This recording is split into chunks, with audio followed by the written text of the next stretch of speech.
we are ready to start. We're starting about 5 minutes late, but that's okay. I'd like to call the meeting to order. And the very first thing that I would like to do is I would like to introduce you all to the one of the newest school board members in Hanover County. Ryan, obviously, I know everybody here is aware that has accepted the position of school board member, which is a wonderful, wonderful asset for Hanover County and a very sad asset for us because we are going to be losing him. This is his last meeting. As of October 1st, I received his resignation. And so Hanover is looking at folks for his replacement. I do know that. So, Ryan, I'm going to turn it over to you. Thank you all. Been a lot of fun. New experience for me. Joining a board, this has been a rewarding experience. I've met a lot of great people.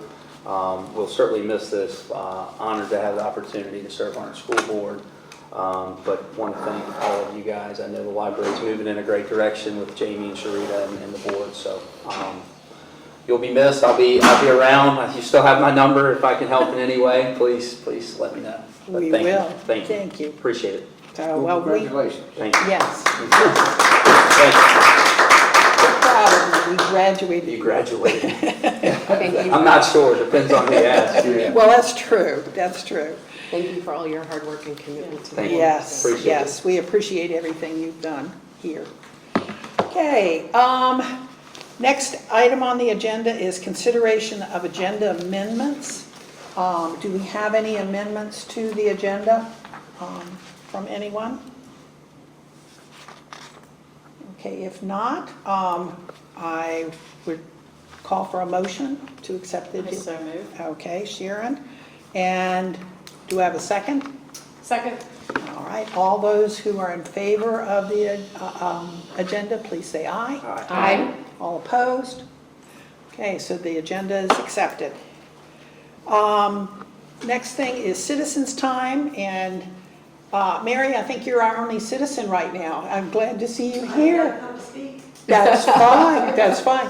And just for the folks that may not know, Mary is a former member on the board, so we're glad to have you here. We saw her the other night at the King William, so we're very glad you're here.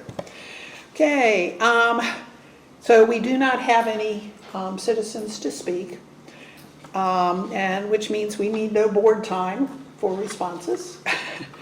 The next thing on the agenda then will be consideration of the consent agenda. And in the consent agenda, we have the draft minutes from August.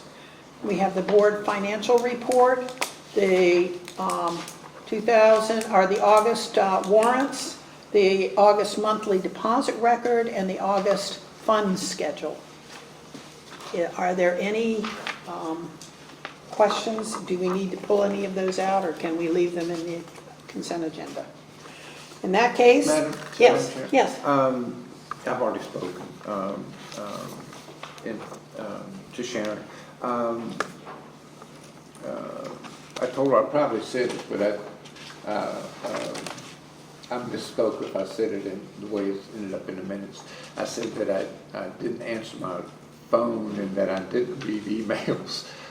My phone is always on, and I read my emails at night because I'm retired and I'm not at the computer all day. So if we could just fix that, so it's actually what I do.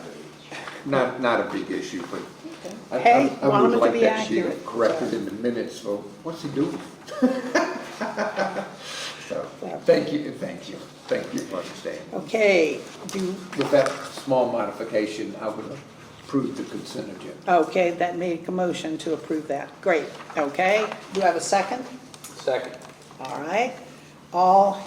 Any other discussion about the consent agenda? All who are in favor, please say aye. Aye. All opposed?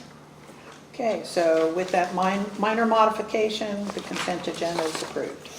Okay, next on our agenda is the director's report, which I love.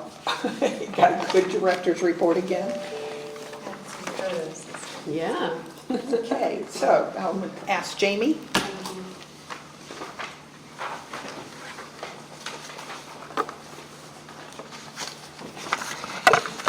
Madam Chair, members of the board, good morning. As always, the director's report is available on the website, but here are some highlights. Overall library performance, card registrations and visits. We've had 509 new card registrations in August and over 38,000 library visits. Over 71,000 items circulated, which is reflecting a high demand for library resources. The FY24 audit is progressing on schedule, with weekly updates provided to the audit committee in Hanover County. We have a meeting this Friday as well. New developments. This is exciting news. Montpelier Recreation Center and Library. As we know, that's been an ongoing project, but we now have a ribbon cutting date. That will be Wednesday, October 16th. Some invitations will be forthcoming, as well as more publicity for that as we move closer. 10 a.m. 10 a.m. Yes. Thank you. We are planning a community move on Saturday, October 12th. We've got a lot of people signed up and interested in helping us move the majority of the collection to the new space. And we're excited, looking forward to that. There are new hours for the Montpelier branch when we move to the new location. Those will be in line with our other branches. That's Monday through Thursday, 10 to 9, Friday and Saturday, 10 to 6. So we'll be open longer on Saturday, which is great for folks. I reported that there are some changes to E-rate funding. We met with our representative with that, and for the next year, although we would likely not see reimbursement until 2027, that hotspots would be included in that, so we would be able to get some reimbursement for our hotspots that we have in circulation. So that's great news. I provided a resource highlight of BrainFuse Help Now. Library of Virginia had extended funding for that through FY25. It's a great resource. There's live tutoring help through that. If you are not a math whiz and you're a parent, it's a great resource, and I think one that maybe a lot of people don't know a lot about. So wanted to highlight that. King William County, in terms of community engagement, the board on Monday, the King William Board of Supervisors rescinded their withdrawal from PRL. They passed a resolution to enter into negotiations with Hanover and Goochland counties in terms of their regional agreement. Facilities and maintenance, we have ongoing facilities updates. A good one is that we are getting some carpet replacement at the Goochland branch. I believe that carpet is original, so that's some great news. We're consistently receiving commendations for staff service, as well as participating in local fairs and events. Those are listed in the report as well. We've got some exciting adult youth programs, including paint nights, which seem to be very, very popular here, with a wait list at Atlee, as well as starting up a Mahjong group at Rockville. Each branch is hosting a voter engagement display in their branches to encourage people to get registered to vote with the upcoming election.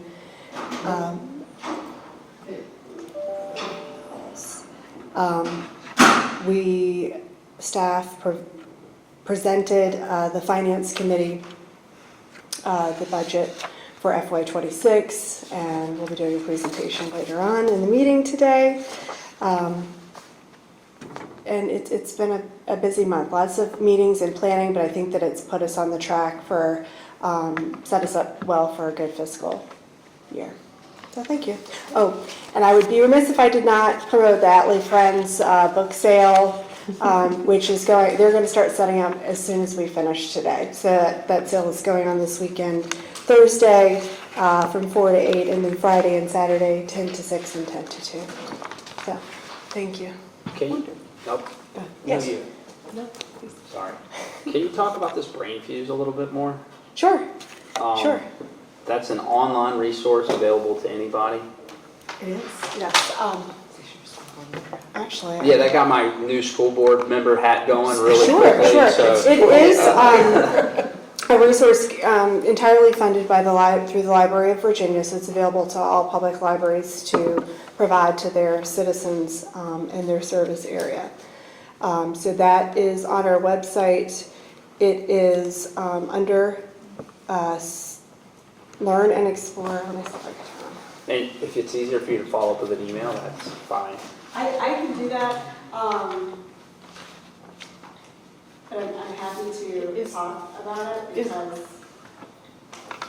Is it only available to card holders or anybody can come in and use it? if you are, great, as I said, it's much easier to, I didn't either.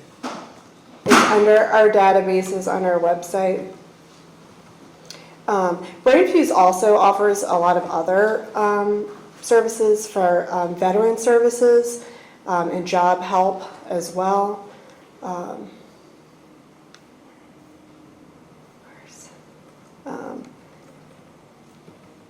And I am in the network, so it might ask for your card number if you are outside of the library network. Inside, it's going to take you directly to the resource. But here's where you have the live tutoring help. There's expert online writing assistance. It really, I think a lot of times our databases don't get the recognition that they Sure. deserve. We do have usage, some decent usage numbers on these, but I think it could be a lot more if, more people were aware. Sure, I'm just thinking logistically, especially, there's so much talk about learning loss that was experienced by kids through the Absolutely. COVID, and one of the ways to catch up is tutoring, but tutoring comes with a cost and time and coordination. Online tutoring for free is very intriguing, I would imagine, to a lot of people if they knew it was there. Absolutely, thank you and like for- you can for see, it's sharing. every day from 2 to Yep. 11. Thank you. So, yeah, great Appreciate it. resource. And I'm gonna add to that, just as I was reading through your report, something I brought up when I first came on board on a library board 4.5 years ago. I had mentioned the fact that I felt like there should be a tighter link between the library and our educational community. We have someone here that can help us with that, to maybe make that link, even to the point of maybe down the road setting up a committee that would work on that we could. And this kind of spurred me on when I read, because there are a couple other places where, there's been connections with education. And I would love to see us have a real strong key link with them. I think we also want to utilize our messaging, our email messaging better, and this would be a way, to highlight some of these databases, because we can target our families with children in school to help raise awareness of these. But I thought it would be a good idea, and I hope to continue in the director's report, just highlighting some of these resources that, might be, That's great, thank you. might need it. Could you talk a little bit more about the lockers? I read about the lockers. Yes, in and the actually report. it didn't make it on my report. Sorry about that. So we, during the pandemic, had received lockers that could be used for exterior holds pickup outside of library hours. So we are piloting that program at Goochland and at the Mechanicsville branch. So those lockers have now been installed, and we're working through our process. And so how that is going to work now is that we're working on the holds pickup notification when it goes to the customers at Mechanicsville and at Goochland. We'll have the option of asking for their materials to be placed in the locker for pickup. And then staff will place them in the locker. They'll have a code to use, and folks can pick up those materials outside of our business hours. I think to me, it's going to be utilized we're not open Sunday at any location, that would be great to say, I can come in, you know, Sunday after church and pick it up. Can you put it in the locker on Saturday? And it would be there waiting for them.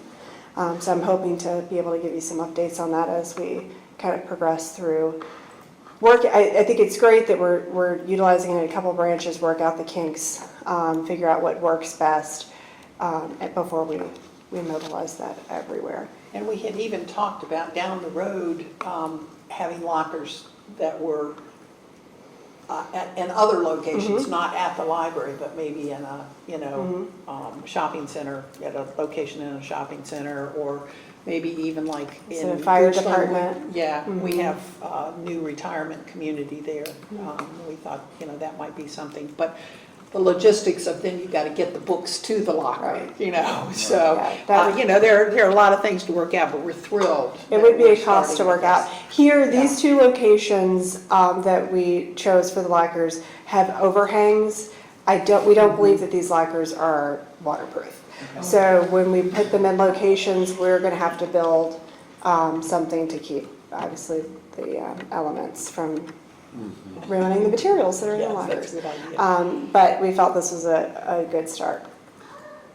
So I also saw in the report that it's Goochland County who's replacing the carpet in the library. They are indeed. And that there's the hope to eventually do the furnishing as well. Is that a Goochland County project? Is that something that the library expects to? I fund don't the believe, library, or- like, they have not said that they would assist with the furnishings. That may be Okay. something that the Friends might be willing to help us with. But we had a managers meeting where we did brainstorm projects throughout the system to try to put some ideas together to present to the board to consider as capital projects to use our fund balance for that. I also just have one more request when it comes to the statistical report that we Sure. receive. Mhm. I know it always says at the bottom that this total includes monthly circulation for the digital. Is it possible to have that as a line?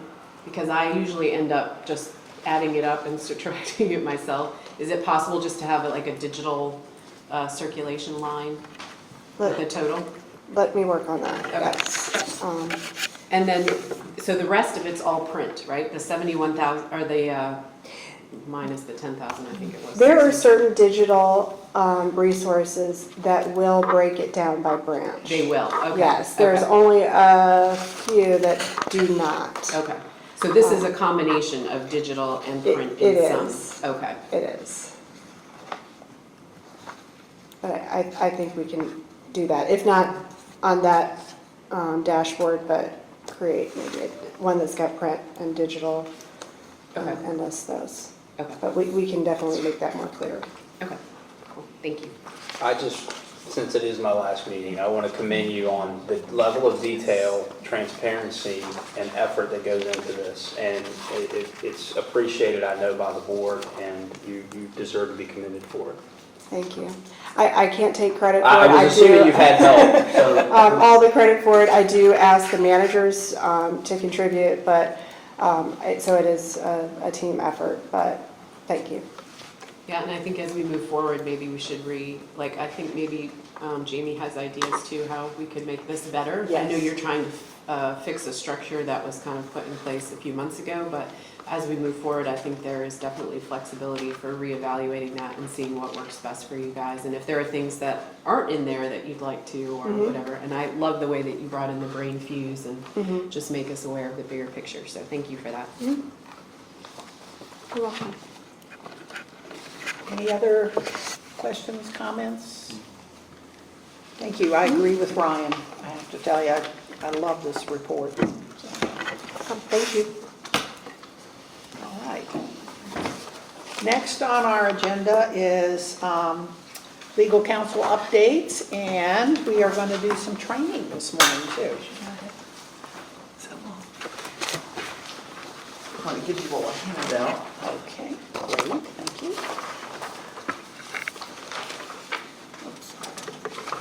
Is this what you sent us the other day? No. No, this is different. Yeah, Okay. this is what she sent Oh, us. she printed it all out. I started, printed 4 pages, I'm like, oh my gosh. So I stopped, Cheat sheet, I like it. because it's 60 pages. Actually, it's 60 pages.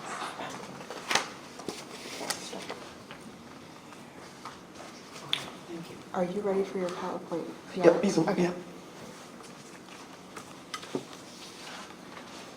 How do I make it go forward and back? And let's see. It's blue arrow.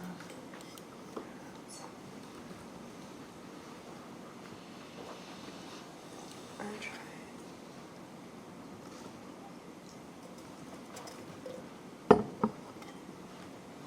Okay. Yes. Oh, good, okay, just a little arrows. Okay, awesome, thank you. Well, good morning, everybody. I think I was going to do a sort of a multi-part FOIA presentation, but I think I boiled it down to one presentation, so we'll see. It's basically I'm just going to talk very briefly about FOIA and about why it was put in place, and then we'll touch briefly on the records piece of FOIA and then the meetings piece of FOIA. And the handout I've given you does not really track with the PowerPoint. It just sort of gives you a broad overview of the FOIA requirements.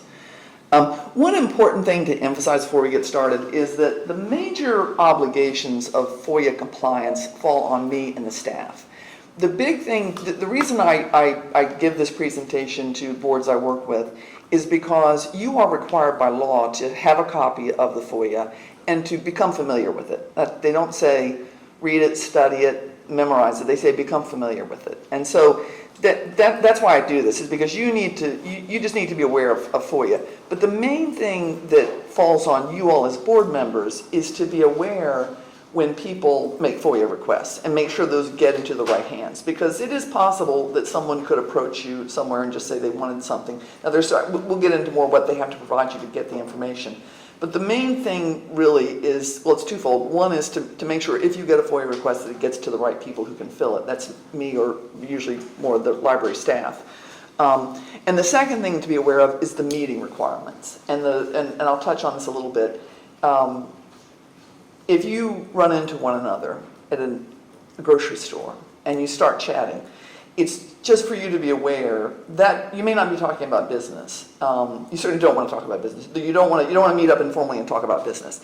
But even if you meet up informally and you're not talking about business, just be aware there could be a perception that you all are talking about business, and that can be problematic. And I'll touch on that a little bit more as we go through. But the big issues of compliance really do fall on me and on your staff, on your library staff. Okay, I've got my contact information there. I think you all have that. Okay, so the Freedom of Information Act, it really talks about two things: access to public records and access to public meetings. Those are the two big things it covers. And it is, in all cases, to be liberally construed. With records, so we'll talk about records first. I've given the definition, and I can send this PowerPoint to you all if you want it. I'd be happy to do that. I would love to have it, yeah. And what I've done is I've put the actual definition of public records from the statute, because as you will see from that, it's quite detailed. So it's all writings and recordings, however they're created, whether they're electronic or in hard copy form, regardless of physical form or characteristics, that are prepared or owned by or in the possession of a public body. So prepared by, owned by, or in the possession of a public body. Any of those things would be public records. One important point is this last item, which is the transaction of public business. A public record, I don't know, I always use the same stupid example, but if you write a grocery list when you're sitting in a board meeting, that is not a public record, because you did not do it in the transaction of public business, right? I mean, it's a dumb example, but that is not a public record. That is your personal record, and it would not be covered by FOIA. It's got to be a record produced in the transaction of public business. Now, the openness of the records, it is limited really to two groups. One is citizens of the Commonwealth, and that's been upheld by the Supreme Court. So we are not required to fulfill FOIA requests from folks who are not residents of the Commonwealth of Virginia. And the other big group that can request records are media organizations that either have distribution in or are broadcasting in or into the Commonwealth. Prisoners don't have access to FOIA. So if you ever get a request and it's coming from a person who's an inmate in a correctional facility, inside or outside the state, they don't have a right to the information. So the requirement is to, and by the way, just stop me, interrupt me, raise your hand, just holler if you've got any questions as we go through this. This is going to be really kind of bare bones, but and as I said, I will send it to you after the meeting. FOIA requires, with respect to records, that the public body either provide access to the records or copies of the records. So if someone says, look, I want to come in and sit down and see all your files on XYZ, we need to do that. Or someone can say, hey, just send me copies of your records from this particular meeting, and we can send them copies. It's really at the requester's request. The requester does have to identify the records that they're asking for with reasonable specificity. So, and one really important point of this, and I know that Jamie's already experienced this on a couple of occasions, I am very big on communicating with the requester. So if you get a FOIA request, if we get a FOIA request from somebody and we're not clear what they're really wanting, start the back and forth, because it usually it's just much more productive if you try to have a back and forth and a communication with the requester to find out what they're really looking for. It makes it easier. Having said that, I must say the motive of the requester is always irrelevant. So we can never ask the person, well, why do you want these records? That's completely irrelevant. So you can explore with them what they're really looking for, but not why they're asking for it. Ellen, let me ask you a Yeah. question. If we get, as a board member, if somebody requests directly to us, we should give it to you all, right? Mainly to Jamie, you're welcome Yeah. to CC me, absolutely, Okay, yeah. okay. And one of the things, the requesters are required by law to give you their name and their contact information. So that's one thing you'll need to get from anybody, just how we respond back to them. Now the basic response, and this is pretty tight, the initial response has to be made within 5 days. And there are several responses you can make. You can say, here are the records. You can say, we don't have what you're looking for. We can say, we're not sure what you want. We need more information from you. And we can say, we can get these records to you, but it's going to take us a little more time than 5 days. We need more time. And then you get some automatic extensions. But the basic time frame is 5 days. That's why when we get these requests, we generally are jumping on them and trying to get them dealt with. Okay, and as I said, records that are not prepared for or used in the transaction of public business are not public records. Importantly, FOIA does not put an obligation on us to create a record if the record doesn't exist. So if someone asks for something and it doesn't exist, we are not required to go out and manufacture it for them. It just applies to existing records. Importantly, a FOIA request does not have to be in writing, and it doesn't have to reference FOIA.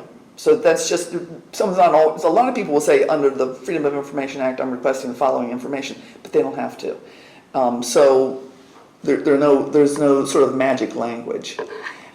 Is V FOIA, is that Virginia FOIA, or what's the V in? Virginia FOIA, yeah, Virginia Freedom of Information Act, yep.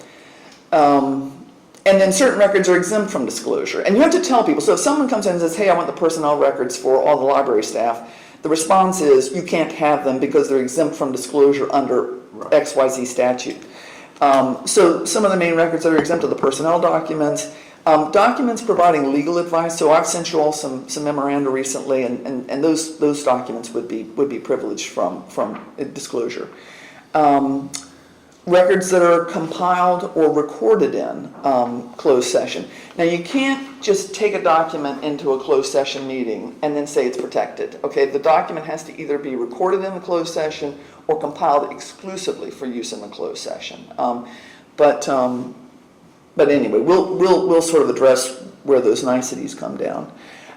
Personal contact information. If someone reaches out and says to the PRL board, hey, here's my personal contact information, I want to get electronic messaging from you, that information does not have to be disclosed in response to a FOIA. And I just noted here at the bottom, more than 33 pages of the 60-page statute I gave you are devoted to exemptions from disclosure, record exemptions from disclosure. So I had never counted that up before. I was pretty startled. Most of them don't apply to us. There are a lot that apply to specific state agencies. These are kind of the big ones that the PRL board would encounter. Okay, so now let's pivot a little and talk about meetings. And again, I've given you the definition of meetings from the actual code. And basically, it's anytime folks get together, anytime members of the PRL board get together as a body or as an entity.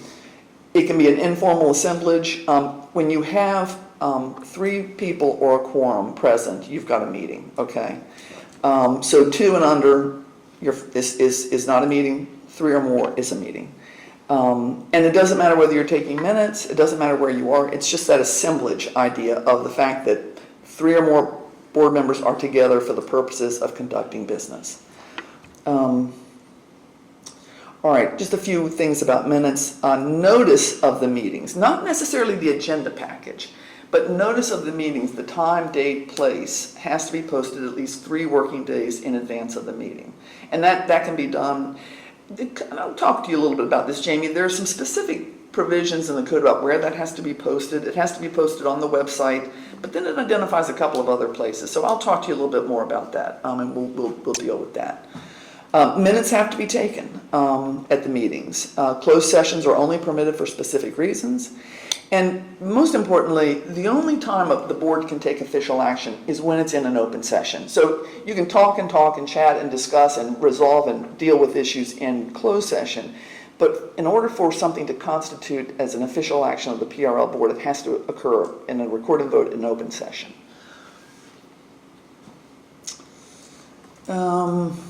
Okay, electronic meetings, I've got a very brief thing. There are 2 reasons that public bodies would meet electronically. One is if there's a declared state of emergency. You can only meet during a declared state of emergency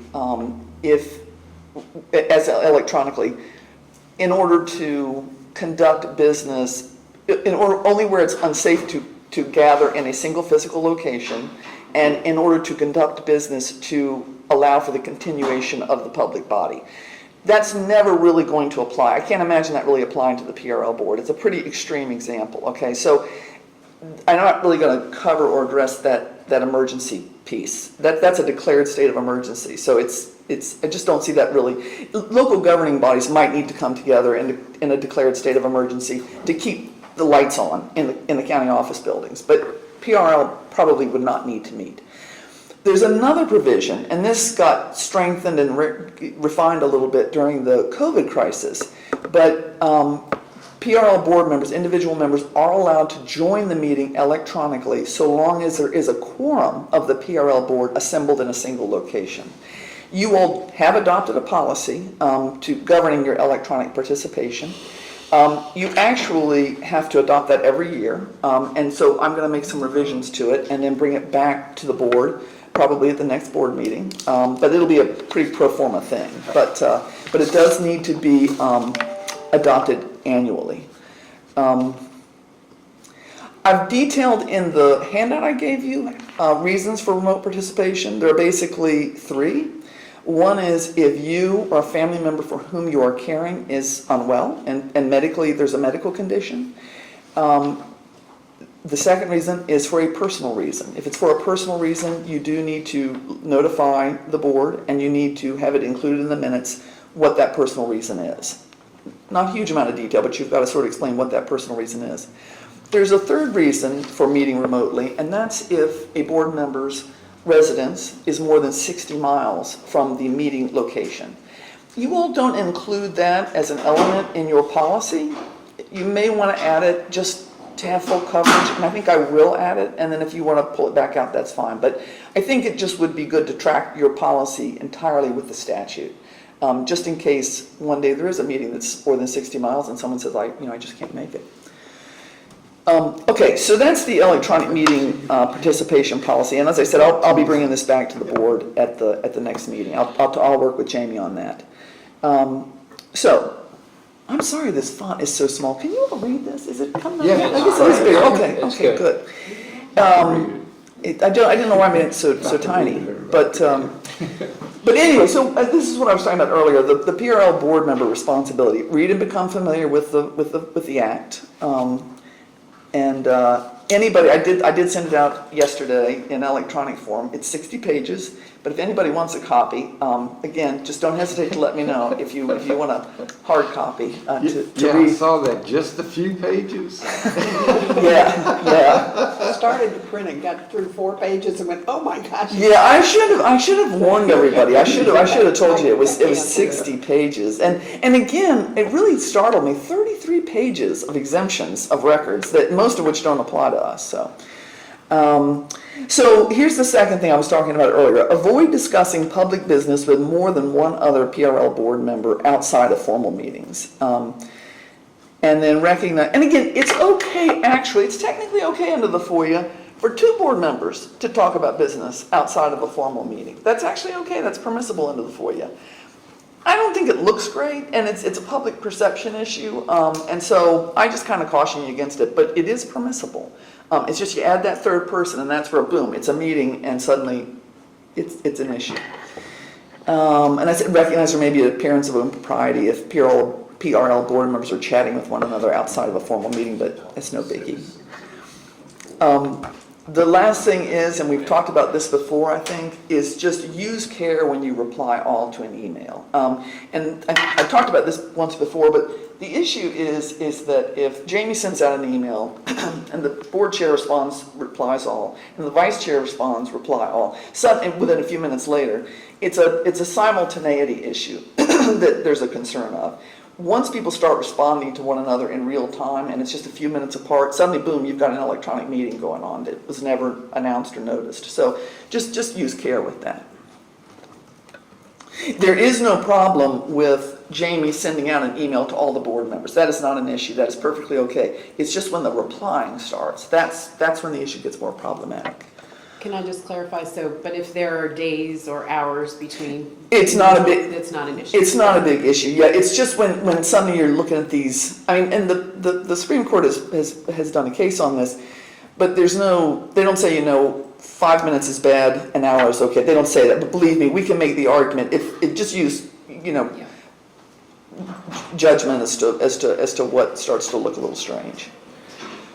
And then I said, just recognize that your written communications and other documents may become subject to public examination. And then if you use a personal laptop or other personal electronic device to communicate about PRL matters, just try to organize everything in one folder. So if there is a FOIA request, it's a relatively easy thing to sort of get the documents we need and take a look at them. And then you're welcome always. Any questions about FOIA, send them to me, email me, call me, whatever works. I'm always happy to talk about FOIA. I believe very much in FOIA. I think it's a wonderful, wonderful act. I do think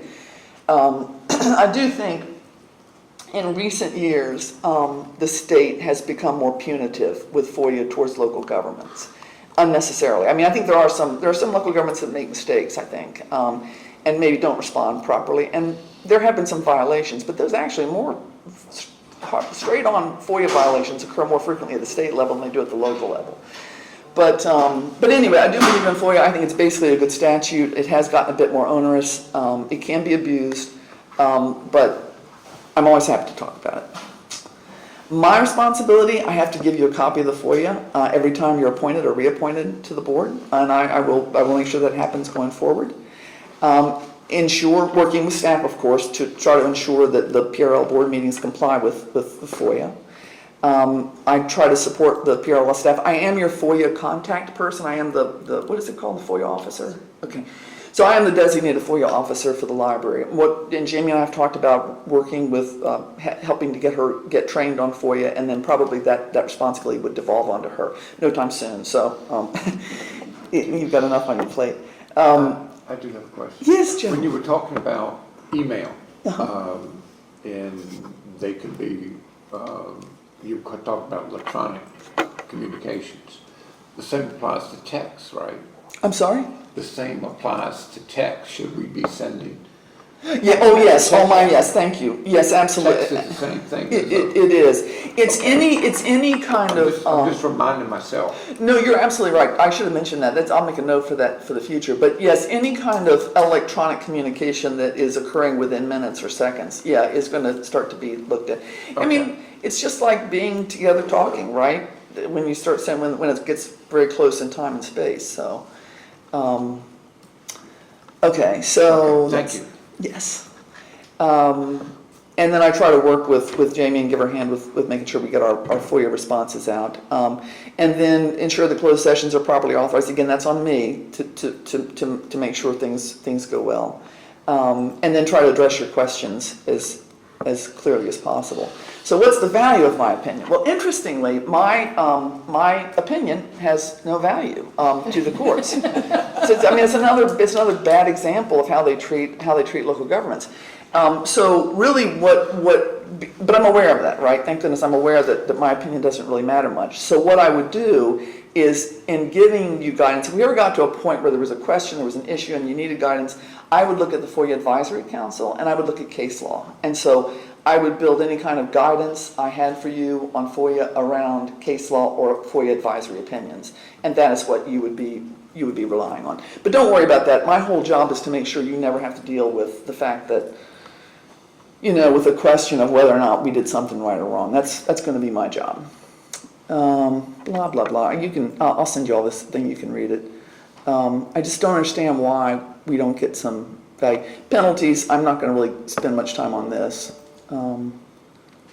Let's see, knowing and willful, we'll never do knowing and willful violations. Who is you mentioned penalties, who is the overarching person who enforces that, or entity that enforces that? So the way it would happen is, let's say a citizen thinks we did something wrong either with a meeting or with a document production.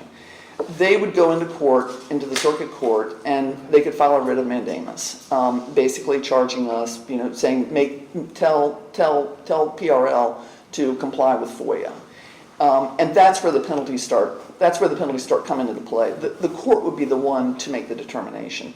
So just so you all know, one thing, sort of my approach to documents production, occasionally we do get FOIA requests that request documents that, for whatever reason, whether they're attorney-client privileged or there's some other protection, they do have to be either redacted or withheld entirely.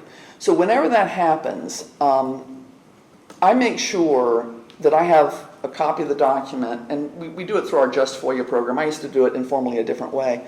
But I always make sure I have a copy of the full document, and then I have a copy of what I redacted. And if there's ever any question by a court as to whether or not I produced the right thing, I was always prepared to sort of hand everything over to the court. The court goes in camera to look at it confidentially, and then the court makes the decision. And if I got it wrong, I got it wrong. But it was just a way of putting the burden on the court to decide whether my redactions and withholdings were correct. But anyway, yeah, so it's through the circuit court. But again, I'm not going to spend time on that because I have never in my life had a client charged with a FOIA violation that was found to be a FOIA. I mean, I don't even have anybody charged with a FOIA violation, so I can remember. But anyway, any other questions? So see, I told you this was going to be pretty painless, pretty short. So I'll send you all this. I'll send you this PowerPoint. I'm thinking I'm also going to do something for you all later on the Conflict of Interest Act. And I just want to think about that a little bit more. But I'll probably do a presentation on that. That would be a little more intensive. But anyway, and this will have all my contact information too. So. Okay. All right. Great. Thank you so much. It's good to get the real skinny on this stuff. So, okay. If we have no more questions on the FOIA review, the next item on our agenda is our standing committees. And the first one on the list is the Finance Committee. So Barbara? The Finance Committee met on September 11th in Goochland, and we discussed, let's see, what did we do? We approved a calendar for the meetings through June. We worked on the calendar of tasks, which we're actually going to be talking about more later in this meeting. And we had an in-depth discussion about the 2026 budget to be presented today, first pass, which was really good. Briefly discussed the audit update, which was all good news. And we decided to push our discussion, perhaps workshop on financial policies back to the summer of 2025 because we have so much on our plate right now. So that is basically what happened. And the next meeting will be November 13th in Goochland, Finance Committee meeting. Great. And that concludes my report. Any questions? Okay. Thank you.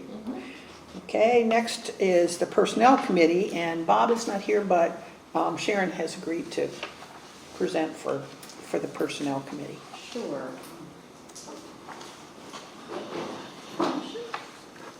We met, this was my first personnel committee meeting, so let me put that.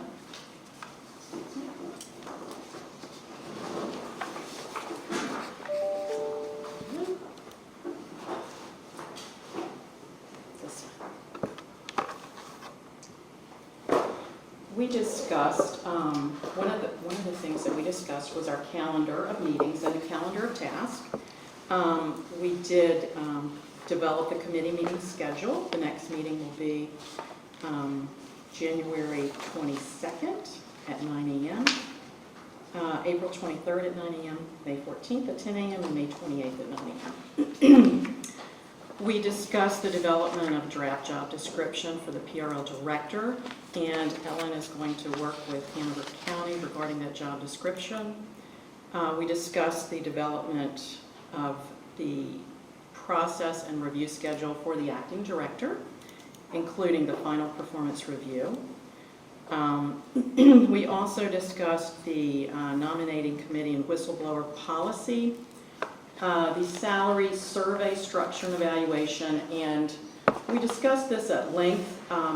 Ellen suggested that we have a consulting service with a private company because it is a sensitive professional issue and susceptible to errors. So that's something I'd like for us to move upon. Is this the appropriate time to do that, or should I continue? Yes, if you want to present the motion and then we Sure. can discuss it, yes. Okay. I would like to move that the Pamunkey Regional Library of Trustees authorize staff working in coordination with the Personnel Committee to recruit a firm to undertake an evaluation of library staffing, including identifying any necessary changes to improve operations. And it's coming from a committee, so it doesn't require a second. Do we have any discussion? Anybody have any questions of what we're talking about? What we're talking about doing is hiring a company, or we're checking with Hanover to see if Hanover has those skills in-house that we could use from there, to take a look at our current staffing structure, to make sure that we are, I think there may be some holes, some places where we need somebody and we don't have them on staff at this point. There may be a place, they may come out and say, oh, you also have a place where you have a lot of redundancy, and that you might be able to move that person to a different responsibility or something. We talked about us doing it, and we finally decided that just, number one, we don't have that skill set. Right. And number two, we may have a lot of bias, as we're looking at this. So we felt like it would be good to have an outside group do this. We don't know yet what the cost will be, to hire somebody. But again, we might be able to get somebody from Hanover who can do this too. That was going to be my question was, do we have an estimated budget that will allot to it? We talked about, I think, Ellen, you mentioned 20,000 as a kind of a top number of what. I think I was more just sort of brooding figures about, I don't know what it would cost. And it's possible, and I need to talk with Katie on this, it's possible there would be some internal resources to help support it. Right. I mean, it could be that we could do, that if we had a private firm do the entire thing, it might cost, say, $50,000. But if we could do certain things internally ourselves, it might lower the cost. So I'm not sure what a top figure would be. We'd have to really wait for the RFP to go out to get those responses. Right.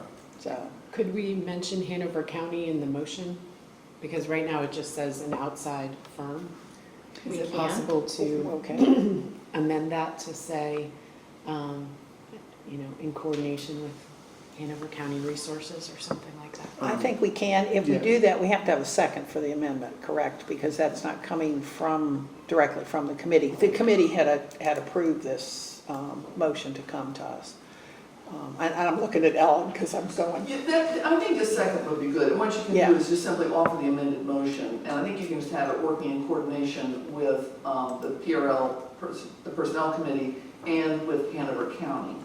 So just add "and Hanover County" after the Personnel Committee.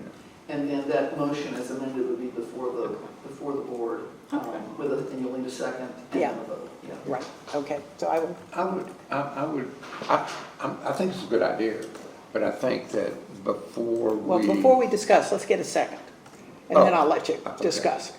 Okay. I thought I was the second. Okay, Well, I you're was the second. motion, or- No, she's amending her motion, but Right. you're making a second to it. Correct. Good, okay, now you I made thought I was the it. second, okay.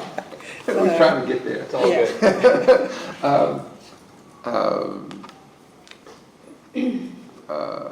I just think it's good to have an idea of what it's gonna cost before we just say we will do it.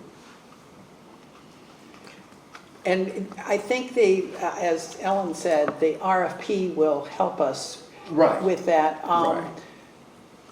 What you're saying is, if we find out it's gonna be 50,000, we're gonna say, no, we're not gonna do it, is what you're trying, do we have, read your I don't motion think the again. motion Okay. obligates the board to spend any money. No. I My think the motion motion- obligates the board to search and find out what the Right. money's gonna be, and then you decide whether you move forward, if I heard it correctly. This is the motion. I move that the PRL Board of Trustees authorize staff working in coordination with the Personnel Committee and Hanover County to recruit a firm to undertake an evaluation of library staffing, including identifying any necessary changes to improve operations. That sounds like you're hiring a firm. I think we have to maybe talk about creating an RFP. That sounds like you're hiring a firm. Yeah, That's it approval does. to It sounds like hire a it's a done deal. So if you just, because I think we do have to ultimately do a cost-benefit analysis. Right. And so if we create, do we create, yeah, we would create the RFP. I mean, staff. Well, Staff, with yeah, staff. staff with Ellen would With create staff the on that, RFP. And that we'd send it out and we'd just see what we get So, and decide if it's worth it, if it is Okay. indeed. go ahead, you got a comment? I just thought that the motion was kind of charging me with exploring our options, which I was going to do, Yeah. reach out to fellow library directors on the listserv and see if anybody has worked with a consulting firm on working on staffing structure, and also talk with Hanover HR and try to get some more information for you all about what our options are. But then we need to say that because Right. what it's saying is recruit a firm. Right. And what we're really saying is we want to gather more information to see if this entire search is valuable, which I think that we all agree, we like the idea, Right. but is that an accurate statement, what I just said? I'm turning You to, might say, would this fix the issue to explore recruiting a firm? There you go. okay, There you go. yes. There you go. To explore. Yeah. To that's easy. explore recruiting a There we firm. Okay. Can we Okay. put But that even under if you- your, Even if you went to an RFP, that doesn't commit you Yeah, to you They an don't don't award. want you to hire. You can go to an RFP, get bids, and go, holy cow, this is way too expensive, and Right. cancel the RFP. And that would be part of the exploration. Right. yeah, You're sitting in one. So we do The time of whoever took the Trust me. RFP. Yes, I think it would be, well, I see Julie, she knows. I will restate the motion. I move that the Pamunkey Regional Library Board of Trustees authorize staff working in coordination with the Personnel Committee and Hanover County to explore recruiting a firm to undertake an evaluation of library staffing, including identifying any necessary changes to improve operations. Is that better? Yes. That sounds Okay. Second. really good. okay, so we have a You second for second. that Okay. second, yeah, because we added another Okay. alteration to it. All right, any other discussion? Thank you. Okay. In that case, well, let's call for the vote. All those who are in favor of this motion that has been amended twice, No, it's only please, been, that motion's only been amended once improperly. okay, please say aye. Aye. All opposed? Okay, so we have passed that motion. Okay, Sharon, did you have anything else from personnel? That's it, that I have. Good. And Thank I'm you. sorry about that, but Bob had mentioned me doing this, but it was never confirmed, so that's why I was scrambling at first, so sorry about You that. did well. It was not confirmed. You did well. You did very well. We're picking at it. Okay. Yeah. We're making sure we kind of, you know, work as a group and make sure we get it right. That's what we do. Okay, our next committee report, standing committee, is our audit committee. Okay. All right, so audit committee, I'll turn around and look at Ken. Everything's going well? Yes. As of this morning, we have draft statements.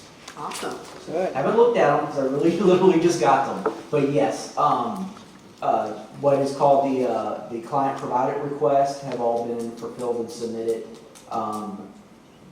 That happened right after Labor Day or right before Labor Day. We spend about the next 10 days with the auditors, with PB Mayor, asking us questions, us providing responses. Then they sort of shift it to sort of asking questions in regards to the preparation for the statements. So now it looks like we are at the draft statement phase. So we are tracking very, very well. Hopefully for the next board meeting to have a complete audit ready to send. Wow. Fingers crossed. So I've enjoyed being a part of the communication and just seeing what the auditor's requesting and how we respond to that. That's all been very eye-opening for me, having never been on this side of an audit before. So thank you to Ken and staff for all of their hard work to make that happen. I think we are still waiting for Hanover County's donated services, the last I heard. We are waiting for Hanover's County's donated services. It is an in and out entry. It's booked as revenue, it's booked out as expense. So it nets to zero, which is what is allowing us to continue. They did have a draft of their services report that came in. The report had some numbers that were not accurate, they needed changed. Those numbers cascaded into the single page of data we need, a bit ironically. So that's being re-given back. But as soon as we have that, it's going over. Okay, yeah, and I heard from Mr. Brown from Hanover County at the beginning of the week, and he was thinking it would be this week or next week by the time we would have that. So it looks like we're still on track for issuance next month, and then presentation to the board in October. So we would need to have that on the agenda in October to have PB mayors, and they would plan to come. We have told them that it's an evening meeting in October, and they have indicated that they would plan to be present for that meeting. So, Okay, I'm sorry, Mr. Brown is, Mr. Jay Brown is one of the deputy county administrators from Hanover County who's oversees finance. oh, I don't know that. Yeah. That's one I don't know. I know most of them. And then, as Jamie mentioned in her director's report, we do have an audit meeting on Friday, September 27th. That's our Zoom meeting where we sit down with the auditor, staff, members from the board, and then we just hear an update on where things are at. Ms. Shaver is at that meeting as well. So. Okay, I just had one, the Finance Committee, I think, is going to, at your next meeting, we're going to work on developing the next, a list of the tasks that it recommends the board have Ann Shaver do. And I think Yes. that was supposed to be at your next meeting. Right, Yes. and that, and then, and a motion to propose that we have her under like a retainer Right, for right. X number of hours per month. That needs to be. Great, that'll be at your next meeting. Yes. Great, great, that's all I was looking at. Has there been clarity about getting whatever contract we have with Ms. Shaver to Ellen to review, or can we follow up on? I will follow up on Okay. that. Okay, good. All right, any other comments on the audit? It's wonderful to be able to go to our board. I know that you've gone to your board, and Sharon, you'll be going to your board, that we are ahead of schedule. We're not just on schedule, we are ahead of schedule with our audit. So we may be, I think the comment was made that we may be the first for Hanover this year. So that's good. All right, we are on to the ad hoc committees, and the long-range planning committee is on here, but it's on hold. And I think in the next agenda, we will just add on hold. We are not going to be starting, we have the 5-year plan that we adopted last month, so we do have a plan, but it's a very short-range plan, and the actual long-range planning committee will probably start next December. Not December 2025, not 24, December 25.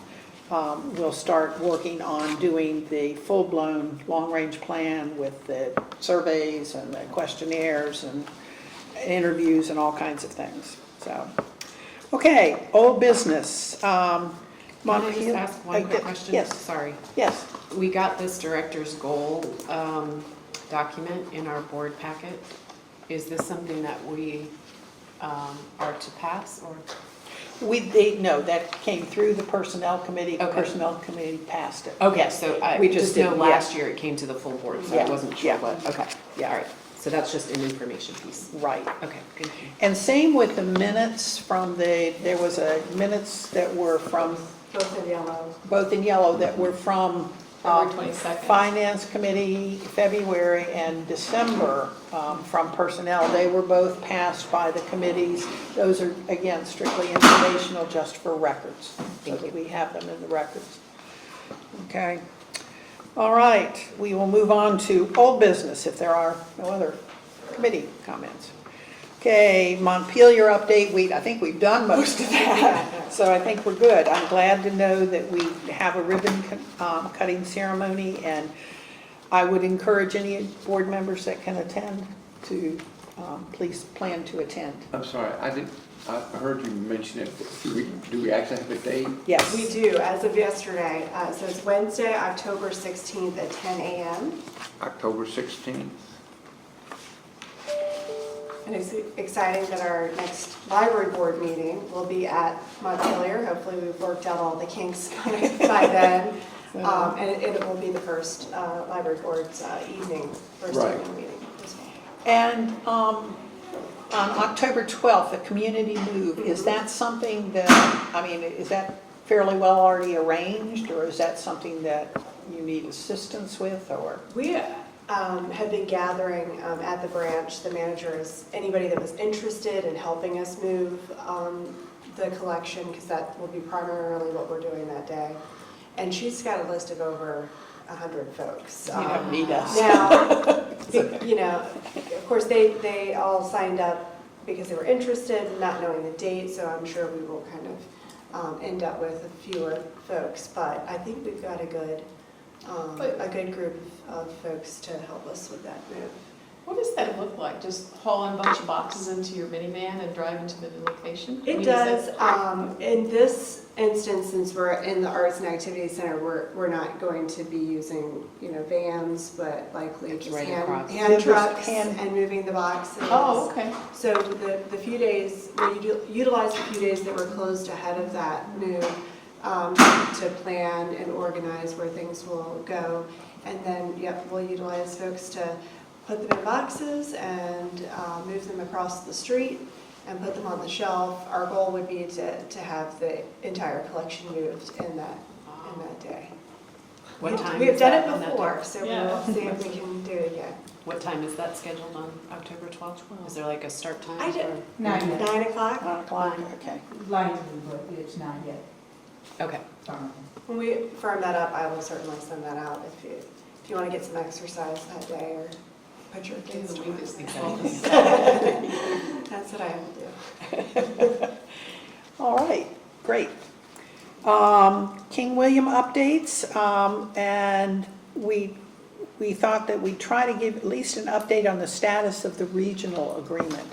The two counties, I know Goochland and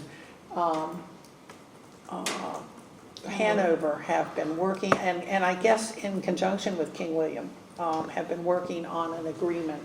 It's a much more extensive agreement than the original was like 3 pages. this has some more guidelines and so forth in it. And Ellen, I keep looking at you. Do you want to add anything to that? No, I think we've been in a little bit of a holding pattern, trying to see how things were going to play out. So there is a draft that's being circulated. It will be much more detailed, but it's still a document that's just really in fairly draft form at this point. And that is a document that is done between the three counties. Right. The county administrations, not us. It's above our pay grade. We're not, Yes. not part of that agreement. Good. Is the goal to merge the regional agreement and the supplement agreement? Or will they still be two separate documents? I think Do we they're know? merging. They're merging. The supplemental was that Hanover piece that was added, and I think it's all merged together this time. Is I that- think that's the intention, okay. Yeah. just to have a single agreement. Okay. All right. And we did, Jamie and Sharita and I attended and Mary was there. We were glad to have her there. She spoke. We attended the King William Board of Supervisors meeting on Monday night. And they did pass a resolution, as Jamie said, that to do some negotiating with us before they make the final decision of what they're doing. It was with Goochland and Hanover, correct? The Right, negotiation right. is not It's not with us. Yeah. It's not with staff. It's not with us. It is with the counties, yes. Is it the final decision to, Whether they're going to stay or they're going to leave, yeah. okay. Yeah. That's what I thought the final decision was, but just to make sure. I Well, they understood. rescinded what they passed in That's it. July, Trying asking to for. read the little bit that's in the paper, it's hard to follow. Right. Right. Okay, good. They put from September 23rd, which was Monday night, through 12/31. is For the negotiations. negotiation time with the two counties. Like I said, we're not involved. Right. At that point, I guess they'll decide what they want to do. Okay. Okay. Any other questions or comments about the update? All right, next item on our agenda is policy work. We did not do the working session in September. We just flat out ran out of time to get everything in. And so today, what we thought we could do is look at, we've got two of the policies that we were going to look at today. And then I do want us to have that workshop sometime in October. So, and Christy has gotten me onto the, I'm not making the thing yet. I'm still gonna let Christy make it, but to do a survey with a, what is it, Survey Genius or? I use SurveyMonkey. Survey Monkey. And we'll get a date for that so that we can all meet. We've got several that we want to take a closer look at, so. May I yes. suggest the sooner you get that out, the better, so that we don't book up Yeah. October stuff? Yeah. So, Madam Chair? Yes. An additional meeting in October, other than our just standard meeting? right, Okay, October will be an extraordinarily busy time for me, so okay, yes, I will do my best to attend, but I may not make it. okay. Just We let do you know. understand that, believe Okay. me, so. All right, in your packet, you had the two policies that we want to take a look at. And the first one, let's take a look at, is the confidentiality of library circulation records. And Ellen has worked with us on this. I'm going to open it up to discussion, and then we can open it up to a motion if that so applies. Okay? No, that's just- Yes. I just had a question about, under regulations, item 2. It says files must be referred immediately to the library director. Is there any reason that we should add or deputy director? Are you on the, I'm on confidentiality of library circulation records. Oh, okay, I was looking at the wrong number 2, okay. Yeah, it's under regulations. I just wonder if you should add "or deputy director" to that? Yes, I think that would be good, okay. Yeah, those were some of my comments, like the font in that one and the font under procedure number 1 is also Isn't that funny? wonky. I think when That's a I classic cut and saved paste. as PDF, I it does wondered if the something funky PDF with the, yeah, folder. with that, but because that did not show up in the Word version. There's also an extra space, I would think, in the, right under the Virginia Freedom of Information Act. There's like a extra space in the following information. At least it looks like there is, I tried to say. My only comment about this would be, I'm really concerned that we start to have ways that we refer to things that are consistent across our policies, so we're not developing policies that have different wording, and Jamie and I talked about this.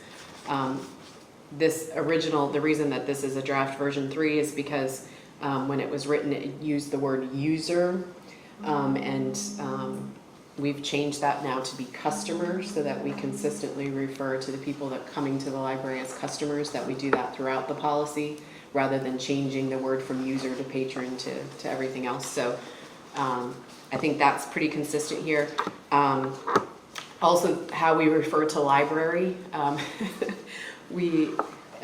Sometimes it's capitalized, sometimes it's not. I think we should go back to having library small l, unless we're referring to PRL. Does that make sense? Yes, that does. Because I think otherwise, in this one, it's different than the other one that we're gonna be looking at, the customer safety and service. This one is small l, that one's big L. So I think we just go back, unless it's, in somebody's job description or something, like library associate or something, that's a job description we have.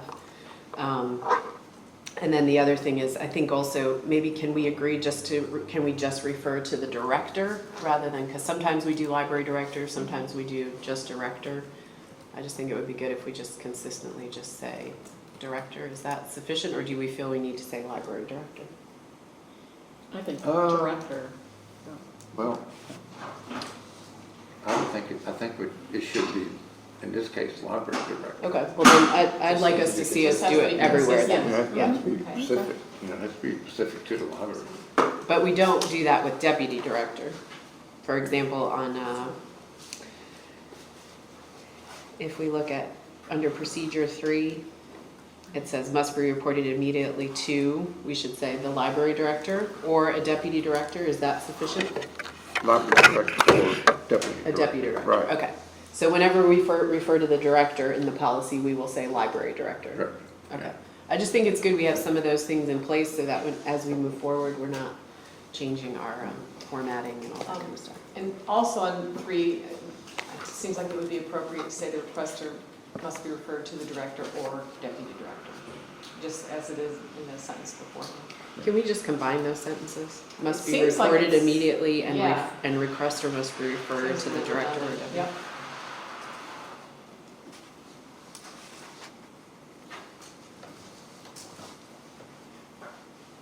Madam Chair, Yes. I only have one question, and it's probably for Ellen. In procedure number 2, we list the examples of how a person identifies themselves as the parent or the guardian. Is that how it is done in other examples in state law? I don't know. I can check on that. I don't know. I can definitely do that. Like schools? But it's not asking that a person prove they're the parent or guardian. This is just identification of the person. Unless I'm missing something. Staff may release this information only in person with proper verification of identification. Well, then the sentence above parent or legal guardian, someone just And they need doesn't have to be, and they need to. someone can't come into the library and ask for the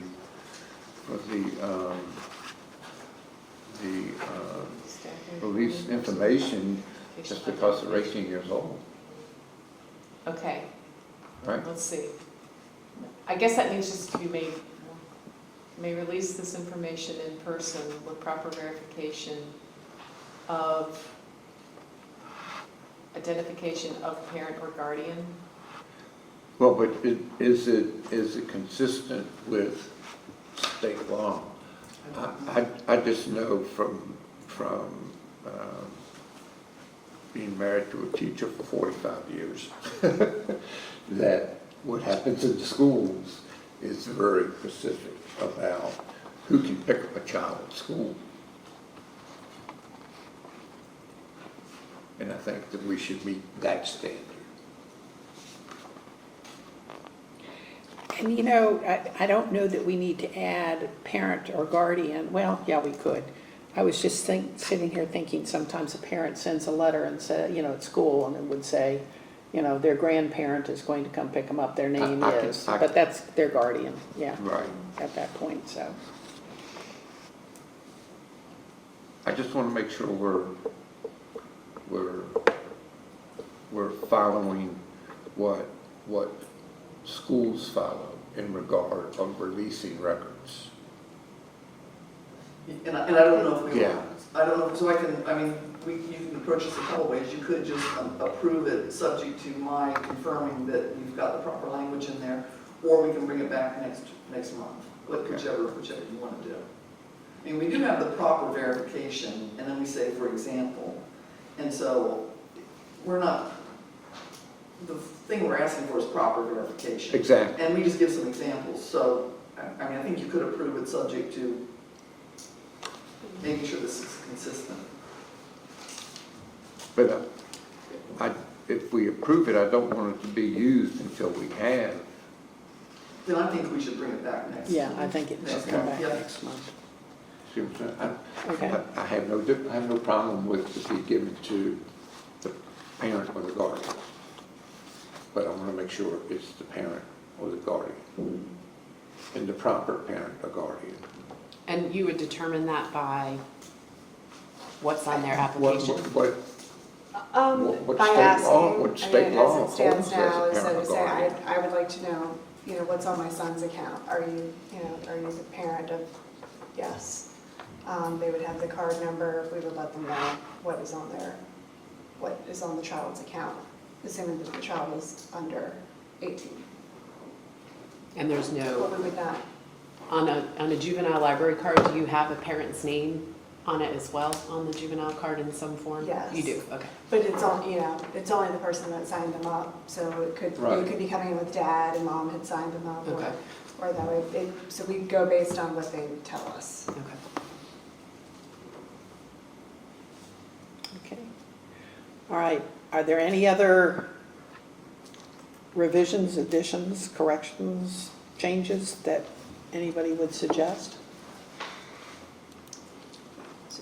All right, You need to make these changes and we're bringing it back. we're going to bring it back, yes, we're going to table this one till next month. And Ellen's going to check on the, how we fit with the state law with this. And, Right, thank you.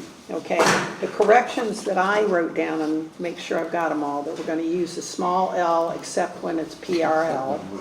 We're going to use library director anytime, but we don't have to add library to assistant director. We use customer. We're going to combine the two sentences in number 3 by adding an and. In number 2, we're going to, after identification, we're going to add parent or guardian. And I think that's, I'm sorry, can you, number 2. So, yeah, number 2 procedures. But number 2 is actually for, not just for parents or guardian. Right, I think that one's referring to the individual. If Okay, I go okay, in, gotcha. if I go in and say, for me, I need to show identification as well. Or, yeah. Yeah, be able to okay, combine. got it. That was the confusion. Yeah, was this- okay, I just took that back out, all right. And we're going to, in number 2, under regulations, we're going to add or assistant director, Deputy. deputy director. Except for right now, Sharita's title is assistant director. Oh, well, okay, so we have deputy director under procedures. Is it going to be assistant or deputy? Deputy. How should we, I mean, how do you guys refer to, what do you? It's complicated. When, in our structure before, like what is in our job descriptions, we have library director and deputy director. But when we made this change, currently, Sheree is acting assistant director. And that was the way HR wanted us to do it. Okay, so let's just make it, let's make a decision. It's going to be deputy or assistant and just stick with that. So, what do you think? I mean, we should write the policy for a long-term ongoing procedure, Yeah, right? So I right. would say we go to deputy. Yeah. And that's what we have a job description for currently. So, For yeah, deputy? Deputy. Okay. We'll just be out of step right now, which is fine. So, okay. And you're going to make corrections on the formatting. So, great. All right, is everybody okay with those corrections? And we'll see this next month. Okay. All right.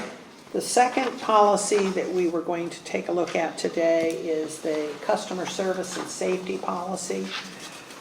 This is draft, or version 3 on this one also. So it's been going through a lot of work on the, as we've been looking at it. I'm going to open it up to questions, comments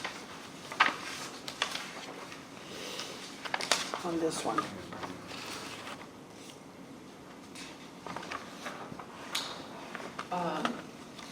Just under staff procedures, just the word bills, $5 in bills. Isn't that late fees and such? Is that what we mean by that? It could be a number of things. It could be for printouts, it could be for Okay, just, so, fines, lost materials. It's anytime their account has a balance of over $5. Then they're so is that the way it's referred to as bills? Sort of? Okay, I just didn't know if that was the right.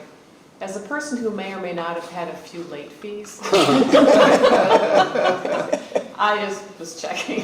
All right. Yeah, that was just my little. And again, on this one, there are some formatting issues. I think it was a matter of when we pulled in the second policy into this one. I think when it got pulled in with some formatting things. Especially on page 3. Those are not visible on the Word, but I think from the PDF transferred Yeah. over, it got Yeah, formatted. you've got some that are, that are formatted in and some that aren't formatted in, and, it's formatting stuff. Well, and then another piece of that formatting is just, again, being consistent with the way we write policy statement, procedures. On the one we just looked at, we don't have any, like A, B, or C, but on this new one we do, so just that we're consistent about how we do that Yeah. throughout the document. Do we have a template for procedures? Like what application are they written in? They are currently on the website in a PDF. Okay. It is, once some of these start coming in, we need to get a staff person to clean this up. The formatting is a mess. Well, a master template in, I don't know, whatever, FrameMaker or Word or whatever needs to be created so that, We started with that back in like March, and we had a master formatting done, but it was not, we did not pass that. We didn't say that was acceptable, and then things went other but it's ways. actually creating the template Yeah. in the application that whatever y'all choose to use. And then once that is, you got your headers, you got your, then it's, Absolutely. It's then just it's not going to be something we've been consistent able to- throughout. Until then, it's Exactly. piecemeal. And it's And we even talked about not only making it not only making, the formatting correct and matching on all of them, but we also talked about making a dynamic table of contents where somebody could go and look at the table of contents, click on something, and it would take them there. Which means that as we're creating that template, we need to be talking about the master, making it a dynamic table of contents, because that's done through styles in Word anyway. So, we would need to, that needs to be a part of it, so that we're using the correct styles on the different headings and so forth. Do we have a person that does this? Yes, we do not. We do not, have okay. anybody that- So but that's something that we need to, because if this is what they do, this can be done quickly and efficiently, but to throw it into the lap of somebody who doesn't do this, it's gonna take a lot of time, and it's gonna be resources away from what that person normally does. So I think that in order to create this template, it's worth it to do a lot of just that intense work at the front end with a person who knows what they're doing and get it right. And once that is set up, then it's That's why we're looking at staff models. exactly. Yeah. So many of our staff are, doing multiple things. Well, I mean, All of our staff. Right, and that's why I was gonna say that I'm not sure, but perhaps this is something we consider outsourcing for a couple of, just to get this right. And I don't think it should be a big expenditure at all for somebody who knows this, whatever. The key is the application you wanna use. Whoever's a whiz at that can bang out templates in no time, generally speaking. If the customer service and safety is approved today, that is going to be the catalyst for this, because in our current policy of revocation, one of the changes here is to include the revocation and suspension of library services in the customer service and safety. That was a separate piece of the policy in our current policy. So we are going to have to reformat the policies with this. So you this only have a change. PDF copy? You don't have a Word copy of the policy? A Word copy that was converted, we have the Adobe software, Oh, so that you it was converted. converted, but I think that things had just been, as they were approved, of course, added in for, time's sake, and it is, the formatting is a mess. But let me look at some options and see Yeah. what we can do. But I agree, we definitely need an overhaul and get it right. Well, all of the work in that is done at the front end, and if you just really hit it hard and you figure out the layout, the template that you want, then it's smooth sailing from that point on, generally speaking. Barb, just one comment if I may, because I do have to leave, like I told you, I have Yeah. another meeting to go to. Just on B, prohibited behavior, 12, intentionally misshelving or reshelving materials. So I will be embarrassed to say that I would get revoked, because when my kids come, I put the books back all the time. And because I didn't think it was really fair to ask the staff to do it, they pull them down and go try to put them back. So I'm wondering what the purpose of that is, or if that's even necessary to be in here. It was kind of, man. Yeah, that was a question for you, Jenny. Okay. It was a two-part.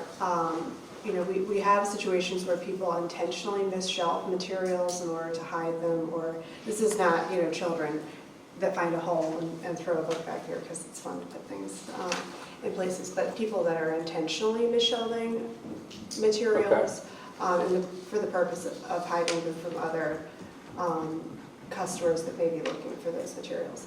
Reshelving materials, we ask that customers don't do that one so that we can make sure that they get back in the right place. But some materials we do mark as being used so we can track circulation. This is not something that would be intended, right, to start the denial of services, but to inform customers that we ask for them not to do Okay. that. I think in some other policy, we have stated after being asked from staff to stop, with maybe adding something like that. Yeah, I would to- almost think maybe so that like, like it turns at more into a a point, like, habitual. yeah, it leaves it, this is kind of, I think if you made an adjustment to it to just say, upon being Right, when you informed asked. that, right, like if you told me upstairs I can't reshelve the books, then I wouldn't do it again. If I did it again, I can understand. So maybe some, just a minor alteration of the language. And with that, I thank you all again. I do have to leave. I apologize. Thank you very much. Hey, we'll be watching Thank you. you. My Yeah. number, Somehow I think we're gonna hear your name. yeah, hopefully not on Thank you television. for all you've done, Thank you, Rob. guys. We Appreciate it. appreciate it too, goodness. You don't have to stop the meeting just because I'm leaving. We have to watch you leave. Thank you, thank you. Congratulations again. Appreciate it. Good faith, everybody. Thanks. Okay. Give me a call soon. I will. Okay, Does that addition help with that statement? putting upon being Say, informed. intentional misshelving or reshelving materials after being asked by staff to stop. Okay. I mean, some of those, if you actually read through the staff procedures, there's actually, more information about staff will give a verbal warning. After 2 warnings, staff will suspend the library customer's privileges. Like, those things have always been in the policy. I wonder if there's a way we can just pull that up for, like, some of these other things too. I mean, by putting it just for that one, it's only it's only dealing with the reshelving one, but, we've talked about the uncovered beverages one. That's another one where, like, I would definitely hope somebody would get a warning and then, go from there. Yes. So I don't know if there's a way. Well, why don't you just, there's gotta be a way to just throw in the 3 strikes you're out part and tie it into, prohibited behavior and activities and what else? Well, maybe just that, I mean, the revocation.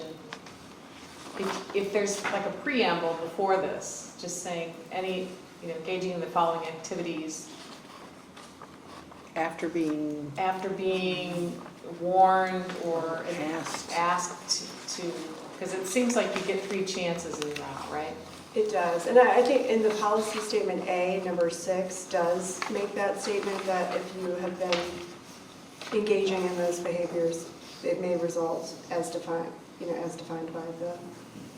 It just might be, it might be simpler rather than singling out any prohibited behavior to just have a blanket statement indicating that any of these following behaviors after a warning or such and such could result in revocation of services, kind of thing? So integrate that into point 6.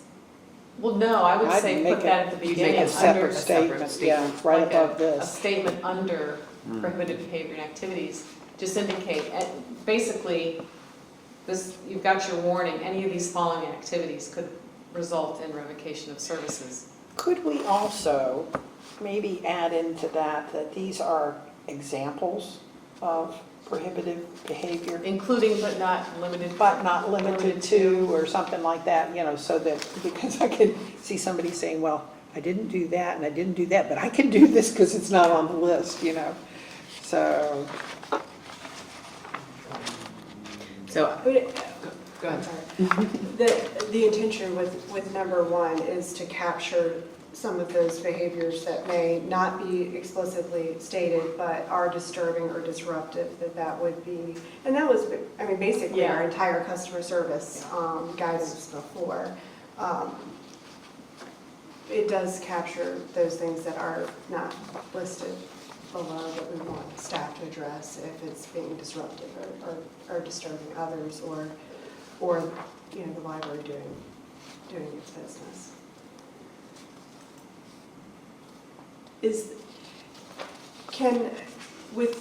So we were going to place the prohibited behaviors and activities throughout have them on a poster in the branches and have them available to hand out as needed.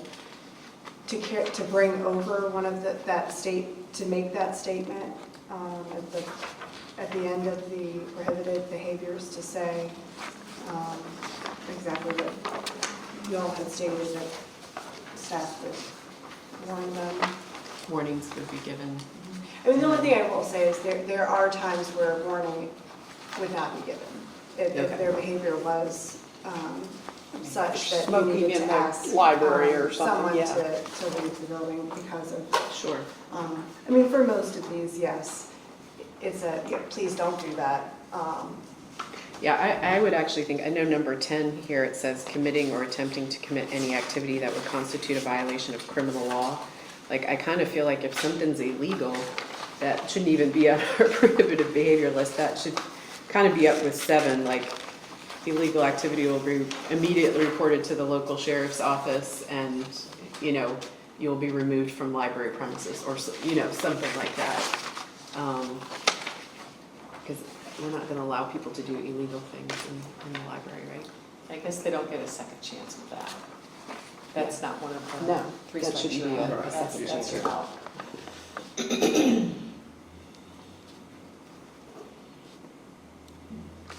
So we would pull, would we pull 10 out of there? Or, No. well, if under prohibited behavior and activities, the list is, the list is incumbent upon, I mean, the 3 strikes policy.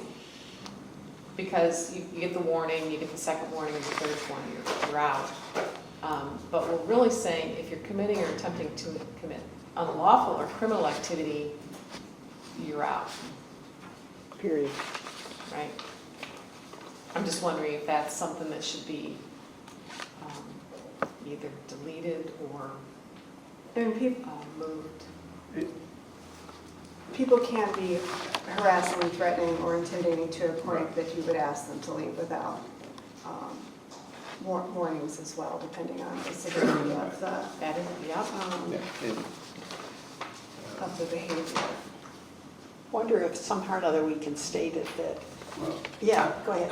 I would leave it in the, as I recall being at one of the workshops years ago, for the staff and things,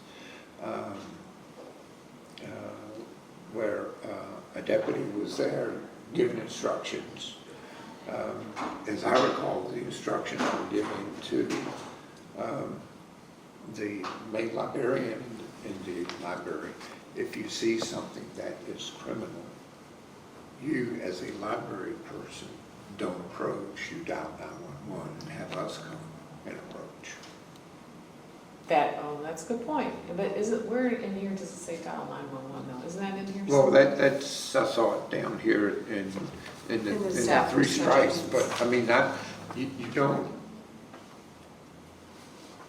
our staff, and this doesn't need to all be in it, but our staff hasn't been trained to be law enforcement. Right. And if they see something that is law enforcement, they should have law enforcement come to enforce whatever they see, that if they feel it's that dangerous. It says illegal activity. For their protection and the protection of the other people in the library. It says that illegal activity will be reported to the sheriff's office. Right. So I think So it's, I think there's a distinction between how you handle the prohibited activities and what they are. So I think that the first section tells you how you deal with the prohibited activities occurring. The second section tells you what those prohibited activities are. So I think that's covered. I think your concern is addressed by the procedures that precede the actual In the prohibited first activity. section, okay. I just want to make, wonder, yeah, I wonder if number 10. oh, yeah, it is in there. Yeah. Yes, okay. I wonder And if I've number- read it, but, I mean, listen to the conversation. I wonder if number 10 under prohibited behaviors and activities ought to be maybe number 2. Move it up, so. Oh, that, move you it know, up. Yeah, so Well, that maybe it's, move it up. you know, it's very, it's very specific. You know, if you're going to break the law, you're out, period. So, I mean, I know we had talked about other examples of regional libraries and how they do this. So I just did some of my own research and got Jefferson Madison Regional Library. The way that they describe it is not prohibited behaviors, but they say improper or illegal conduct is prohibited, and then they define what's considered improper. I think one of the things I have a problem with is the prohibited behavior and activities. Maybe that, I feel like that language is super strong, especially if we are talking about things like Ryan talked about with reshelving, or I'm carrying my coffee cup without a cover on it. So I don't know if there's a way we could maybe. So you're talking about making a new title for this instead of prohibited behavior? Well, I'm talking about, I think it would be good just to say improper, I mean, like Improper. Jefferson Madison did, improper or illegal contact is prohibited, and then the following forms of conduct are considered improper, right? Gotcha. And that would consider engaging in behavior that's disruptive, harassing staff or customers, damaging materials. Of course, it doesn't deal with number 4, but smoking, alcohol use. What no alcohol? Shh, didn't say that. So you're, okay, I want to make sure I'm clear on what you're saying. I agree. I think I like what you're saying, but instead of saying prohibited behaviors and activities, we would, how would we title this? If you don't want it to be, So I'm just saying the way Say that they've maybe- done it is improper or illegal conduct is prohibited, and the following forms of conduct are considered improper. maybe we can say Improper improper, behaviors and activities. improperty, yeah, or illegal activities. I think we just need to work on it a little bit more, to kind of make it smoother and bring it more together. For example, from Jefferson Madison, they actually frame things in a different way. So whereas we say carrying or consuming beverages in uncovered containers is a prohibited behavior and activity, they've turned it the other way and say covered drinks are permitted. You know, that it's okay, you can bring a covered drink. But obviously that means that non-covered drinks are not permitted, right? Right. So it's just the way that it's framed is in a more positive way than focusing on the prohibited and what's not allowed, if that makes sense.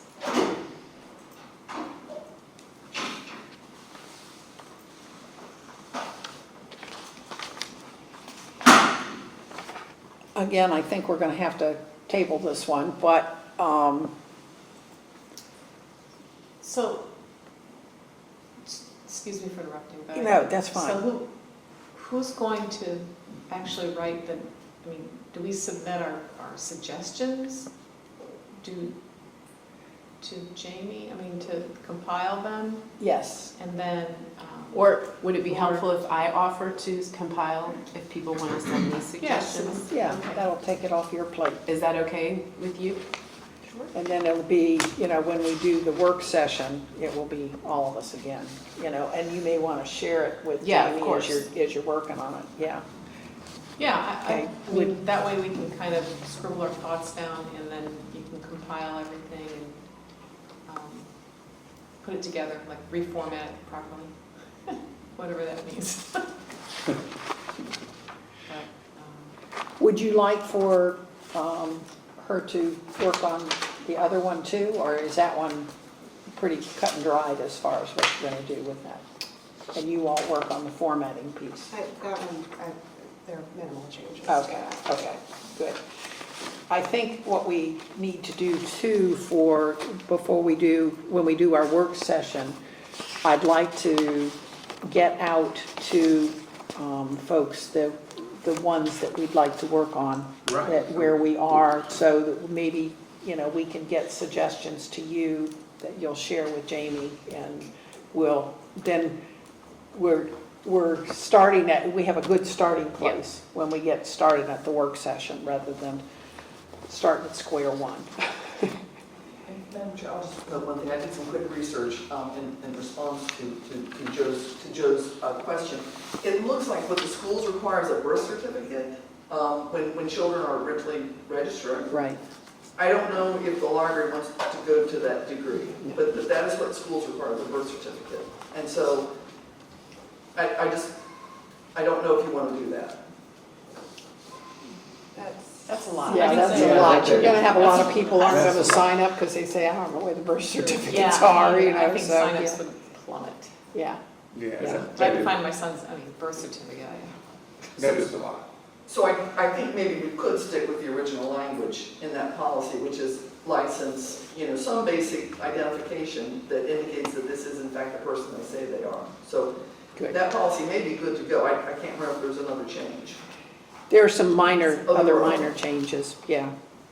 I do want to, actually, I thought of something after we kind of moved on, and that is that, has any parent ever included in their child's account that perhaps if they've gone through a bad divorce, where the father or the mother, whatever, was not allowed to Pick up the child or take Well, the find child any or take information, books no. for, the child. but find out dig- any information. Dig into the kids' Yeah. records and all that. Do people, I can Okay. answer that. In schools, yes. well, I'm just, yeah, in schools, yes, I know that, but in the library, I just, I don't want to turn this into something onerous. I was just curious if that was ever an issue. I guess that was the point I'm making. is it's still private records. Right, but if And the, what, and if that parent has been through the courts and separated from receiving records, are we opening a door that would allow them to get records? well, that, I just don't want the library to be liable for that, because Right. let's say a Nor- parent nor goes do in I. and says, I want to see what my kid's reading, and they're, by court decree, they're not allowed to, whatever. It's just, that's a nitpick, but it's something that, I just didn't know if a parent has an option to list something like that in a record, that X person is not allowed to access my child's records, period. Is there any kind of, I can't think of okay, a time that we've had that. I mean, we certainly have kids from divorced parents that when the kid, they come in and they're like, oh, your stuff is overdue. Oh, well, that's at my dad's house, and I'm guessing we're not going to ever be able to find that. We work with people to make sure that they have access to their library card and do whatever we need to do in that situation. I don't think I've had one where someone has said their other guardian should not have access to their okay, account. okay, it's not Yeah. an issue. All right. Okay. All right, so we are going to, I think we need to stop with this. We've got a good presentation on finances that I'd like for folks to see, so. Okay. So we're going to table this, we will bring it back at the work session, and we're going to have Christie gather, so as you have suggestions or changes, Christie will gather those for us, and she's not going to make any of them, she's just going to gather them all for us, and we'll bring them back, and she'll share them with you, so that we make sure that everybody's aware of it. And these will be two that we will try to finish up at the work session. Okay. So any other questions, comments before we move forward? Okay. I think we are ready to move forward. And our next item on our agenda, changes to the meeting calendar. I just wanted to note that there are changes. Remember, we decided we would no longer have to have a motion every time there was a change. And partly, most of what the changes are additions. We've added the finance committee meetings on it. We've added personnel committee meetings on it. But just to make people aware that there are some changes, okay? All right, we will move forward then with new business. New business is, the first thing is the FY 2026 first pass on our budget. And I'm going to turn it over to Ken, who's got some good stuff for us. No pressure, Ken. No pressure, just good stuff.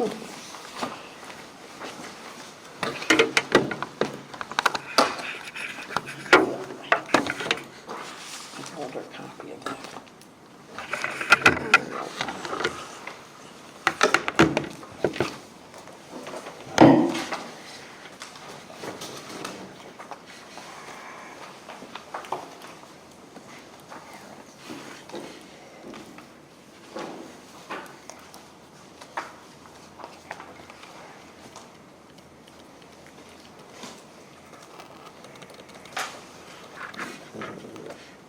Hold on. Yeah, I forgot I was gonna do that. Can I refresh? Or did I just mess it? Like,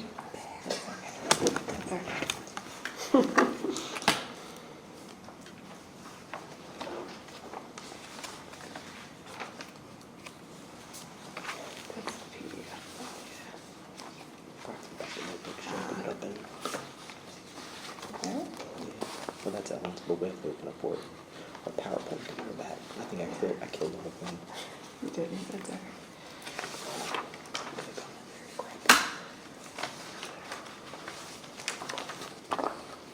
Bear with us. I saved it to documents too, so that.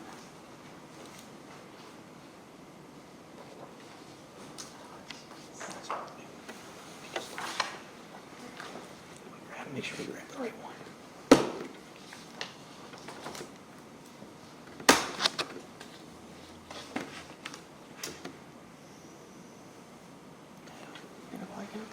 Yeah, let me plug in.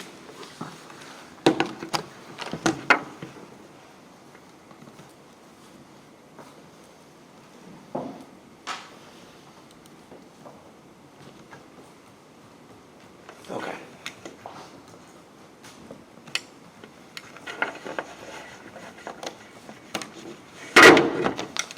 Sorry, technical issues. Oh, hey. Wonderful when it works. It was user though, actually.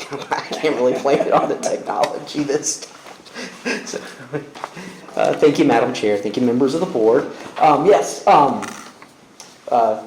today it feels like we probably just got through the FY26 budget, but it's time to start on FY20. We just got through FY25, but it's time to start for FY26. And appreciate your time today. What I do want to do is go through it with you. There are about 4 slides I'm going to get to that I just sort of thought this would be a good opportunity to explain a little bit about how our budget process works before we actually get in to the heart of it, all the good stuff, all the numbers. So the first thing I do want to bring up, just kind of give everybody an overview, a little refresh, is in regards to the budget timeline and how that works.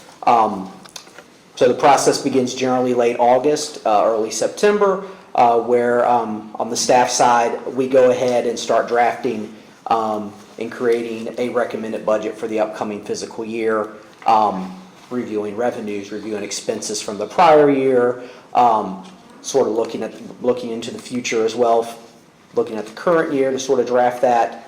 Then we move to where we are now, which is a September board meeting, where we do present a staff recommended budget to the entire board. We did present the budget and sought input from the finance committee, I guess it was 2-3 weeks ago at this point as well, as part of this process. So this is just a presentation. We move forward to October, where everybody's got some time to sort of digest what is presented today. We get feedback, opinions from the board, and then we bring it back, hopefully looking for a vote. And at that point, what the staff has recommended with changes actually becomes the proposed budget for the upcoming fiscal year. We're not done there yet by any means. Beginning after sort of the board puts forth a budget, we do take that budget to the partner localities. This process is a bit more flexible. It generally goes from about November to March. So we start with library staff will actually take the proposed budget to the partner localities. As a note, for Hanover, I already have it scheduled. We're turning it over to them November 1st. We receive questions from the localities in regards to our budget. We collect feedback from the partner localities. We try to update that accordingly. We also, while this is all happening, we can have changes in outside revenue in regards to estimations for things like state aid is pretty common. So we could have changes from our outside revenue sources. We could have some sort of change in an expense. We've been fortunate that hasn't happened, but it can, just so we know. At that point, we also discuss these changes with the library board as they happen, from this 5-month time frame we're working in, so the board is aware. When we get to, in spring, the April board meeting, we want to bring that proposed budget back to the Board of Trustees for consideration. So it has included that input from the partner localities or from any other changes we've seen. And then, we present it there. Once again, time to sort of discuss it, digest it, consider it, and then we move to May or June board meetings where we actually vote on the proposed budget, and at that point, it would become our adopted budget for the upcoming fiscal year. We have May or June here because some of this is determinant on what the partner localities, their own budgeting process, how that's going, and for them, to have considerations on that. There have been times where partner localities don't have a budget approved, say in May, for us to vote, and we have to wait till June.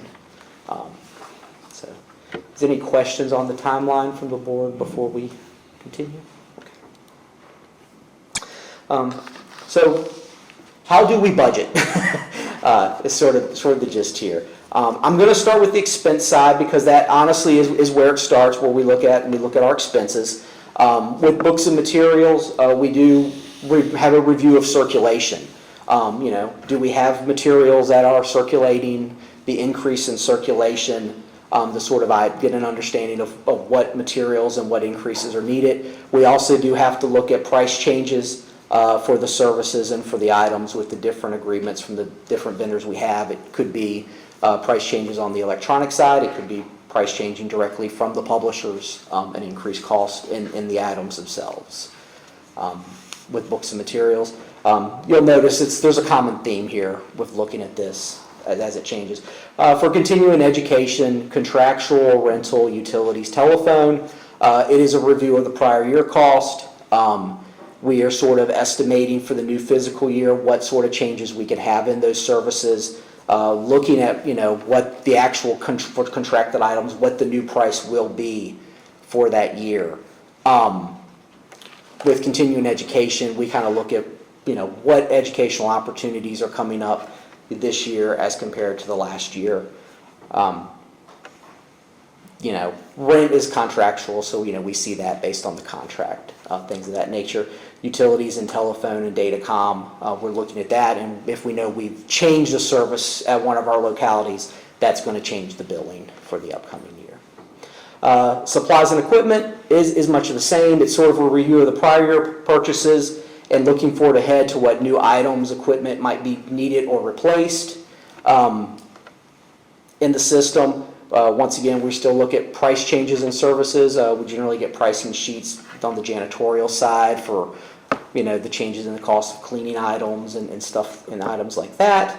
And then we review what few little contractual things we have with that sort of equipment, what those price changes would be. If you're swapping out computers, we use Dell, if they've got a change in price increase, things of that nature. Insurance is a bit of an unusual one. Generally with insurance, we budget on the prior year's cost. Most of the time it stays pretty consistent unless we are looking like we will have here in '25, a new building coming online. So there could be a change there. It's really hard to anticipate what that is. Generally though, our changes in insurance, if we miss budget on insurance, it's a couple $100. So it's not destroying us at the end of the day. But insurance is very much a hard one to estimate on. And I think you'll see in the 25-year budget, we're already off a little because it's the first bill of the year we pay, happens to be insurance. And if you look at that line, you'll see we're overspent now. We look at vehicles. It's really a review of prior year's cost to consider. In 2024, with an aging fleet, our cost to maintain our fleet was higher than it was in previous years. So we have to factor those considerations in. We still have the same fleet in '26 as we have of today, and items like that. And then our biggest cost in our system is actually payroll. So there's kind of a lot more here in regards to detail. What we do is we look at a list of current wages. We have to make in a calculation for what the merit increase would be, what changes to things like the health insurance will be. All of that changes our payroll taxes, our state, our local taxes. We have to look at the VRS contributions and how those change, and then some of the little smaller things we have like workers' compensation and things like that. Once we kind of get that done, the other thing that's very important is we need to go back and make sure we're looking at the potential hours worked or matching position titles. And a good description, a good example of this will be our library service specialist. They're typically contracted for 19 hours a week. So what we want to do is review in the prior year to make sure we didn't have those specialists working 20 hours a week or 24 hours a week, things like that. So we want to go back and make sure we match those hours worked with what they're actually working. And then the third thing we do is we look at a verification of, at the branch level, the branch hours and the staff needed to operate those branches, which is a term that we call desk hours. And we sort of make sure those desk hours are correct. For example, if we say, to run Atlee, we need 360 desk hours. Are we actually calculating and having 360 desk hours budgeted? If we're low, we've got to sort of change that. Hopefully, we're not above, or we've got to adjust down to sort of make those adjustments.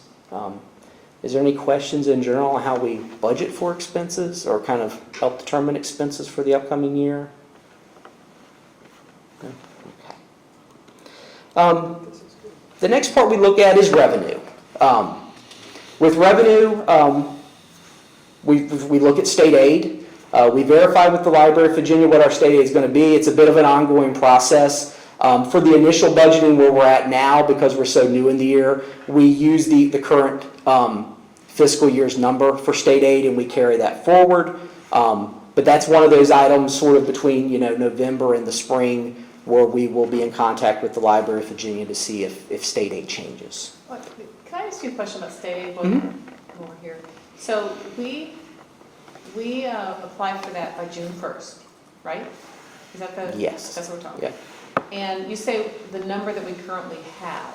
What? It's the FY25 number that they've given us as of today for state aid is what's budgeted for. Okay, so is that what they gave us after we submitted our proposal? So we submit the application, they come back with a number. Mm-hmm. And they say, PRL, this is your number for fiscal '25. Yes. Okay. Yes. And that is around 700-some thousand? Is that correct? It is $713,000. Okay. Yes. All right, and then, so that's the number we plug in, but it could change for fiscal '26. It could change we could be looking at a couple $1,000s more. There could be a change here mid-year that we will receive more state aid. Because that happened last year, as I recall. Yes, It did. exactly. Okay, and when do they notify us, generally speaking? Is it just, it could be any time when they are going to make change, or? Typically, we don't see it past mid-year. past mid-year. Okay. In my years here, we haven't seen it past mid-year. Most likely what we will do, and it happened this year for FY '24 is a good example, because we will need to amend the budget. The numbers they gave us was $660,000, but when it came time to actually the first of this year, the first payment that come was more. And then they say, oh yes, you have an adjustment coming, and there's the $713,000 that we're now on. Can they ever rescind money? Do they ever pull I- back? Once they've committed to 713, might they say, oops, I'm sure they could, but I've not seen it. never happened? Okay. So, Okay, I just, Yeah. and those payments come in quarterly? they come in quarterly. Quarterly, Yes. okay. Yeah. All right, thank you. Yeah, there's, that first quarterly payment is that the one where you kind of do the math, I times it by 4, and it's like, oh yeah, it's what they promised, or it's never been less, it has been more, and then I'm scratching my head, and they send a letter later on that explains that, but How quick are they to respond after June 1st, generally? Got the award letter and it was, I think it was August. Okay. Yeah, it was about 30 days. So And they- that letter did not go this year until May 30th, I think. Yes. Right at the end. Right. Yeah. Okay, thank you. So yeah, with state aid, we do base our current, the FY '26 budget amount is based on what we're getting right now in FY '25. Gotcha. But there could be some fluctuation there. One of the things we look at is the reserve fund. If we are actually spending out of the reserve fund, typically this would be either from that restricted fund, or particularly in our case, it's the committed fund category, where we know we have committed funding, which is the leasing, the renting for the administration space that is paid for by the reserve fund. So we always have to look at the revenue for that to calculate, what items from the reserve fund, or what items are being paid for by reserve funds. We look at the expenditure refund, and that is what is E-rate. So we verify the amount with E-rate, and we sort of get that future amount with E-rate. It's an increase this year, because one of the things with E-rate is the more you spend on your data and your telecom, the more your E-rate funding is. But it's sort of a catch-22, because it isn't one-to-one funding. We don't, every dollar we spend, get back $1, we get back about 60 cents. So you do have to sort of make sure, you're not being fully refunded for what you spend on your telephone and your datacom. But we do have, with the opening of West Point, had more services here at the end of '24. We do have Mount Pelier coming online with a bigger scope. So we are expecting an increase in E-rate funding for FY '26. And once again, you have to send an application or Yes, so they have a listing of our services. They actually bid on services on our behalf.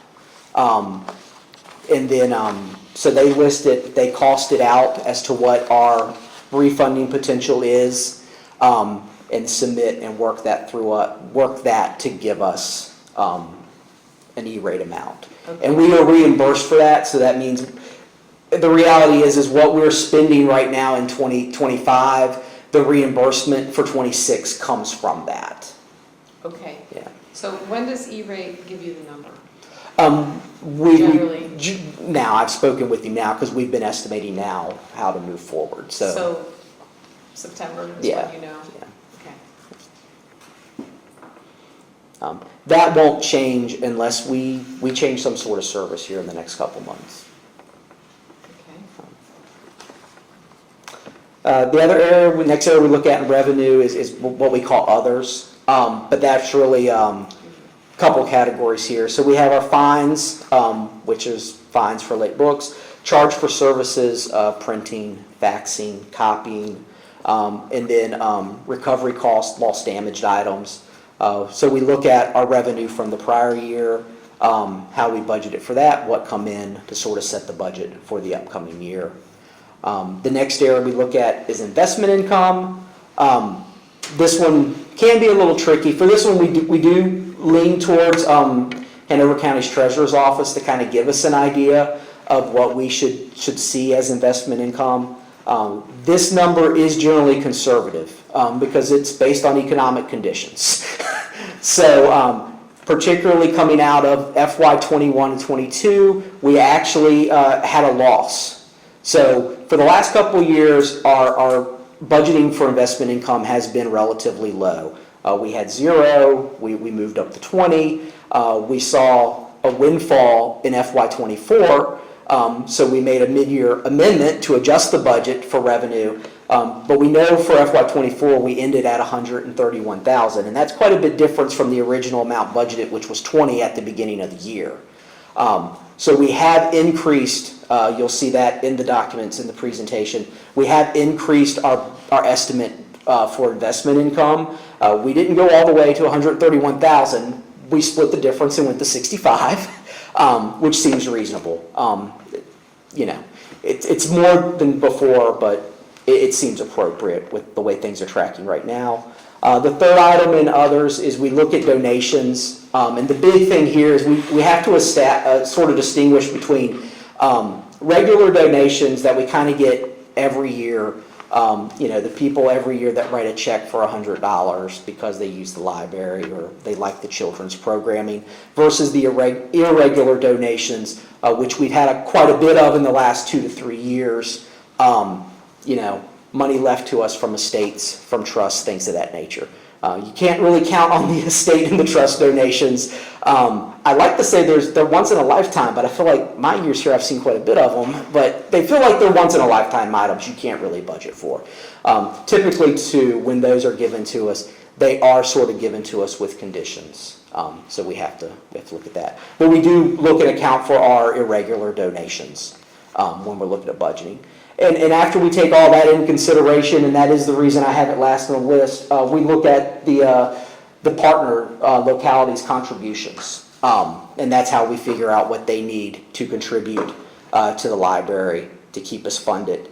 So we take all that other revenue into account first before we actually try to go to localities to either ask for more money or changes.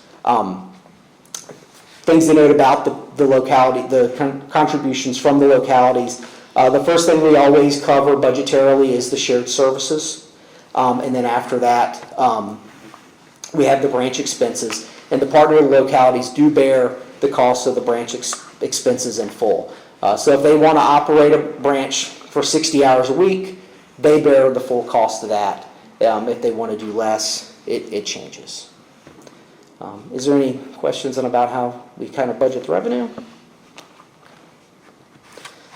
So sort of concluded up, some of the big calculations we do have to look at to keep in mind as we look at the budget in a given year is we do have to look at how the shared services portions are calculated. We do that based on population of the partner localities. We are currently using the last census, the 2020 census. The data comes from Weldon Cooper Center. So King William is 12%, Goochland is 16%, Hanover is 72%. It adds together to 100%. But that's how we figure it out. So if it's $100,000, Hanover's covering $72,000, Goochland's covering 16, and King William's covering 12. The other thing is, like I mentioned before, desk hours, which is pretty important. So we do look at desk hours. So we have sort of a staff recommended desk hours for each location. That corresponds to how many people need to be staffed in that building for it to operate. That gives us our total desk hours. We do have the managers, they are expected to work desk hours as well. It varies depending on the size of the branch. And that's offset from those desk hours. So like if we look at Rockville, they are open 60 hours a week. We expect 2 people to be there. That accounts to 120 desk hours. But we do know that the branch manager will cover 25 of those hours a week. So we're looking for staff coverage for 95 hours a week is how we come to that, to budget our staffing. I will go ahead and note out one of the big changes we have here for 2026 as we actually get into the budget is our branches in King William are currently open at 40 hours a week. The recommended budget does move them back to 52 hours a week, which is where they were for FY '24. And now we kind of start to get to the good stuff. The actual budget for FY26. So some of the challenges we have for FY26 are keeping a competitive salary. We are looking at an increase in health insurance cost of about 8%. We do have increased cost in utilities and data communication cost. Those are shared directly. Those are passed on directly as branch cost to the localities' branches, but we do have that in the budget as an increase in utilities and data costs. We have just an increase for just general programs and supplies to operate the branch. The idea of just cost of items going up. We do have some increase in contractual obligations for 2026. How we're meeting those challenges, we do have an increase in state aid. We are going to see an increase in expenditure revenue for FY 2026. We're looking at an increase in other revenue in general, mainly in the investment income area. We are going to have a small increase in the use of the reserve fund that offsets some contractual costs. And then finally, we do have increases in contributions from the partner localities. There's a bit of a caveat there. I have to say increase because it's not all the partner localities. Budgetary highlights we'll have for 2026. I swear we're getting to the numbers. I know. Just bear with me. This is great. So the big highlight here in this FY26 budget, the staff recommended budget, is we are looking to restore the open hours in Upper King William and West Point from 40 hours a week where they currently are back to 52. We are looking at a merit increase for employees of 3%. That comes with guidance from Hanover County. We are looking at a health insurance increase of 8%. Once again, that is guidance that comes from Hanover County. With state aid for fiscal year FY26, we're looking at $713,000 in state aid. That is a 10% increase from 24, where we ended. This proposed budget does include no new full-time positions, just so we're clear. The budget does include the new mandates that we have regarding exempt employees and their minimum salaries. There is a small change with that. Our librarians will actually be moving back to non-exempt status with this proposed budget. And then the one thing I will note is this proposed budget does not include any capital projects, but the recommendation would be that those kinds of future projects, we would seek, of course, approval from the Board of Trustees, and it would be funds used from the designation of the reserve fund, particularly the assigned fund balance, to fund those costs as they come up. So we start talking about new carpets at a branch or shades or windows, things of that nature, paint, that idea. We've not included that in this budget, but we could certainly amend the budget to add that and use funding from the reserve fund to offset that. I have a question. Yep, sure. Who's the librarians that are proposed to be non-exempt? Is it just the library director, or does that include other staff? No, our exempt employees right now, library director, assistant deputy director, myself, our public services coordinators, adult and children's, our branch managers, our collection strategy librarian, our collection strategy manager, and the branch managers are non-exempt. So your actual exempt librarians would be the librarians you find here in the Atlee branch, in the Mechanicsville branch, and in the Ashland branch, and public services librarians. And just to be clear, that means, and we're going to exempt from overtime, right? Yes. Okay, so this means librarians would qualify for overtime in this budget, okay? They would. Does that happen very often? No. I wouldn't think so. Okay, and my other question was, it says proposed budget includes no new full-time positions. Have we still got a placeholder for the IT position? We do. Yes, Okay, ma'am. so that is considered not a new full-time position. That is a position that is being budgeted for, needs to be held. Okay, good, Yep. thank you. Positions budget, it means positions that we budgeted for FY25 are still there for FY26. Okay. Yes, ma'am. All right, thank you. Okay. Anybody else? Numbers. Here we go.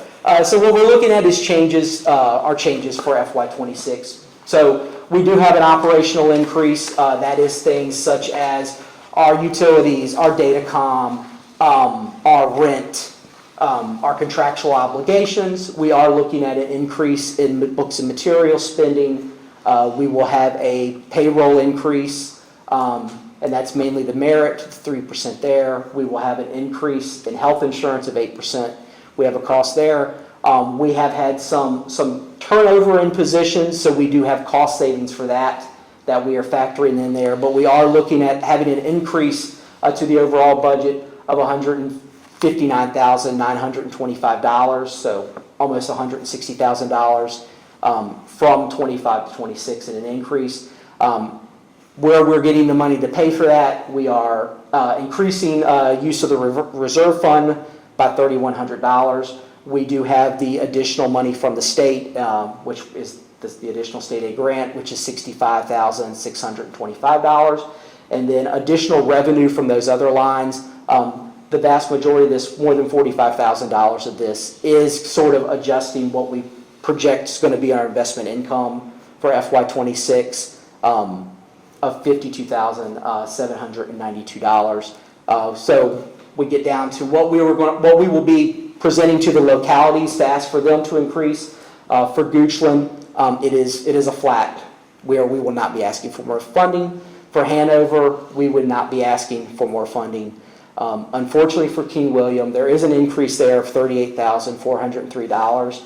But we do have to bear in mind where last year we had increases in Hanover and Goochland had increases. We had asked King William, the funding was flat. So this is a bit of a carryover from the previous year, which is how we still have an increase And that for will King put them William. back to the, It will put them back to the 52 hours a week. And we can discuss that in more detail, okay. Particularly with King William. So here is the staff proposed budget. On the revenue side, you can see for local contributions from our partner localities, we do have Goochland and Hanover as flat. We will not be asking for an increase. I do have the increase there for King William. I have an increase projected for state aid, an increase projected in our other areas, our increase projected in our expenditure refund, which is mainly due to just spending more money in the datacom areas. And we have an increase in the reserve fund. The reserve fund in particular, that $3,100 is just the increase in rent for the administration center. You can see on the expense side, we do have an increase for books and materials. We have an increase in contractual. We have a small increase in equipment, insurance, in rent. We have our large increase in salaries and benefits, where we're looking at the merit. That isn't just the pure merit, that's net the other salary changes we have. We still have a net increase. Our supply line, which is our programming cost, but simple supplies is an increase. Telephones, which does include the datacom, and then the big increase is at the utility level. If we look at FY24 for utilities, we were overspent in utilities. So what we're estimating there is what our true cost was for utilities in 24, with a little bit more as utility companies have increases, taking care of that. Vehicles, we do have, hopefully it will be flat. So once again, the increase to King William, just to note it, is primarily due from the move from the current 40 hours to 42. And just again, as always, this is just the staff proposed budget, so the appropriation of the budget is an action of the board, not me. One of the things I think we do need to discuss is this budget does include King William County. We understand, they're looking at making changes. So just to sort of let the board know, let everybody know, if King William was to withdraw from the regional library system, it would have an impact on us. Naturally, we would be going from having the number of branches we operate would be reduced from 9 branches to 7 branches. We would be looking at a reallocation and a reduction of staff at the branches, obviously because we have branch closed, but also at the shared service levels. We would have to be looking at a large increase in expenses in regards to books and materials, and we would have decreases in all of our other expense categories if they were to exit. If they were to exit, when you say large decrease in expenses in books and materials, in other words, we would not be purchasing? We would not be purchasing, Got it. correct. Okay, I was going to ask that. Their withdrawal, a conservative estimate is the revenue would change by more than $700,000. We know at the branch level, their branch costs are $419,000. And we estimate a change in shared services, a decrease in $300,000. And that would be a combination between their local contribution of about $227,000. Plus, we know there would be a change in a loss in state aid with their departure.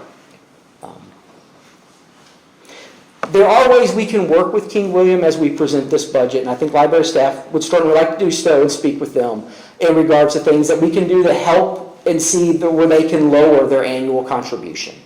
They will be the only locality that has a rented facility. So if they could, and that's the Upper King William branch, if that branch could be relocated to a county-owned or maintained building, the rent and maintenance alone annually right now is $33,000. So if they were in their own facility, we would not have $33,000 of branch expenses, and all of a sudden that $38,000 change is a $5,000 change for them. The other option we have is we can look at adjusting branch hours. At 52 hours, their branch cost is $419,000. If they want to look at being open 48 hours a week, that's a change of $16,000. If they move to 44 hours, it's a change of $32,000. That's almost offsetting their entire increase as well. And I think as part of this budget would be the library certainly wanting to speak with King William, and so they understand these options as well. So we could work with them, which is sort of that time frame from, November to March when we do that.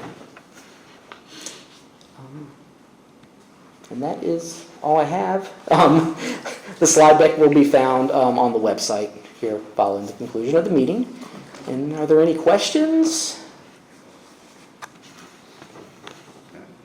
Well done, thank you. Yes, very. Nice job. As always, any questions, please ask. You guys, thank you for your You know time. we will. Thank you, Ken. We appreciate that. Yes. go The ahead. plan is that we would vote on this proposed budget at the next meeting, correct? For the proposed budget, yes, I'm yes. sorry, I did not hear the question.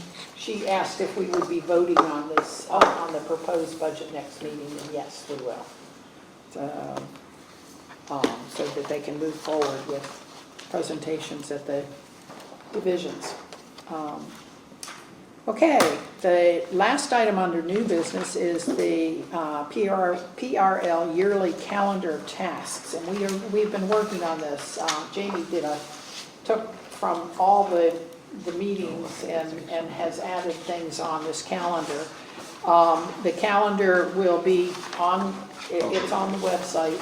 You will notice there's a change log at the end because we figured this calendar of tasks is going to get updated quite frequently, especially this year as we're building it. And this will give us a roadmap beyond this year. Even though we can use it this year, beyond this year, it gives us a roadmap as we're moving forward as to what tasks we know we have to do in particular time frames. So, but we just wanted to make sure everybody was aware that, that we really are working on getting this together, and I appreciate your help on this. Oh, this is great. Yeah, she This did is really major work on it for Also us. add the adoption of the electronic policy, but, Oh, yeah. Yes. since that is an annual piece,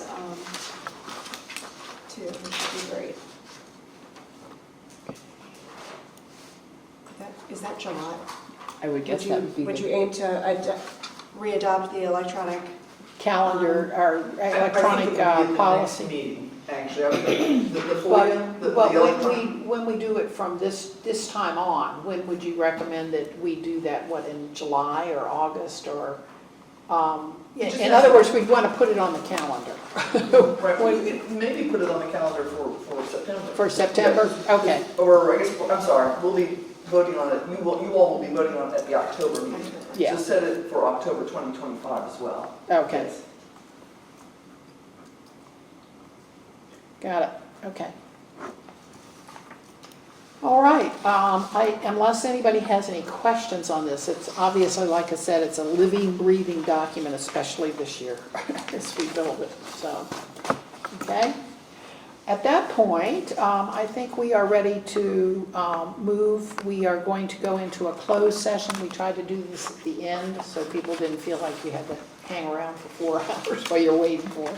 We're not planning on 4 hours, guys. So just to let you know. so Madam Chair, I move that the Library Board of Trustees go into closed session pursuant to subdivision A8 of section 2.2-3711 of the Code of Virginia to consult with legal counsel regarding 1, matters associated with the Upper King William branch of the Pamunkey Regional Library, and 2, potential changes to the library's collection policy, specifically the placement of materials within branches, which matters require the provision of legal advice by such counsel. Right. Do I have a second to this motion? Okay, Sharon is a second. And we do need to do a roll call vote for this. So Sharon, I'm going to turn to you. Ryan Martin is not here. Joe O'Connor? Madam, I don't have to leave.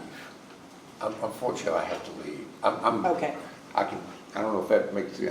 You can vote. I vote to go into the closed Okay. session, but I have to leave. Okay. I'm sorry, it's gotten late. Christy Schumacher? Yes. Barbara Sloan? Yes. Barbara Young? Yes. Sharon Landrum, yes. All right. So we will move into closed session. And I appreciate all the people who have been here. I think it turned itself off. Okay.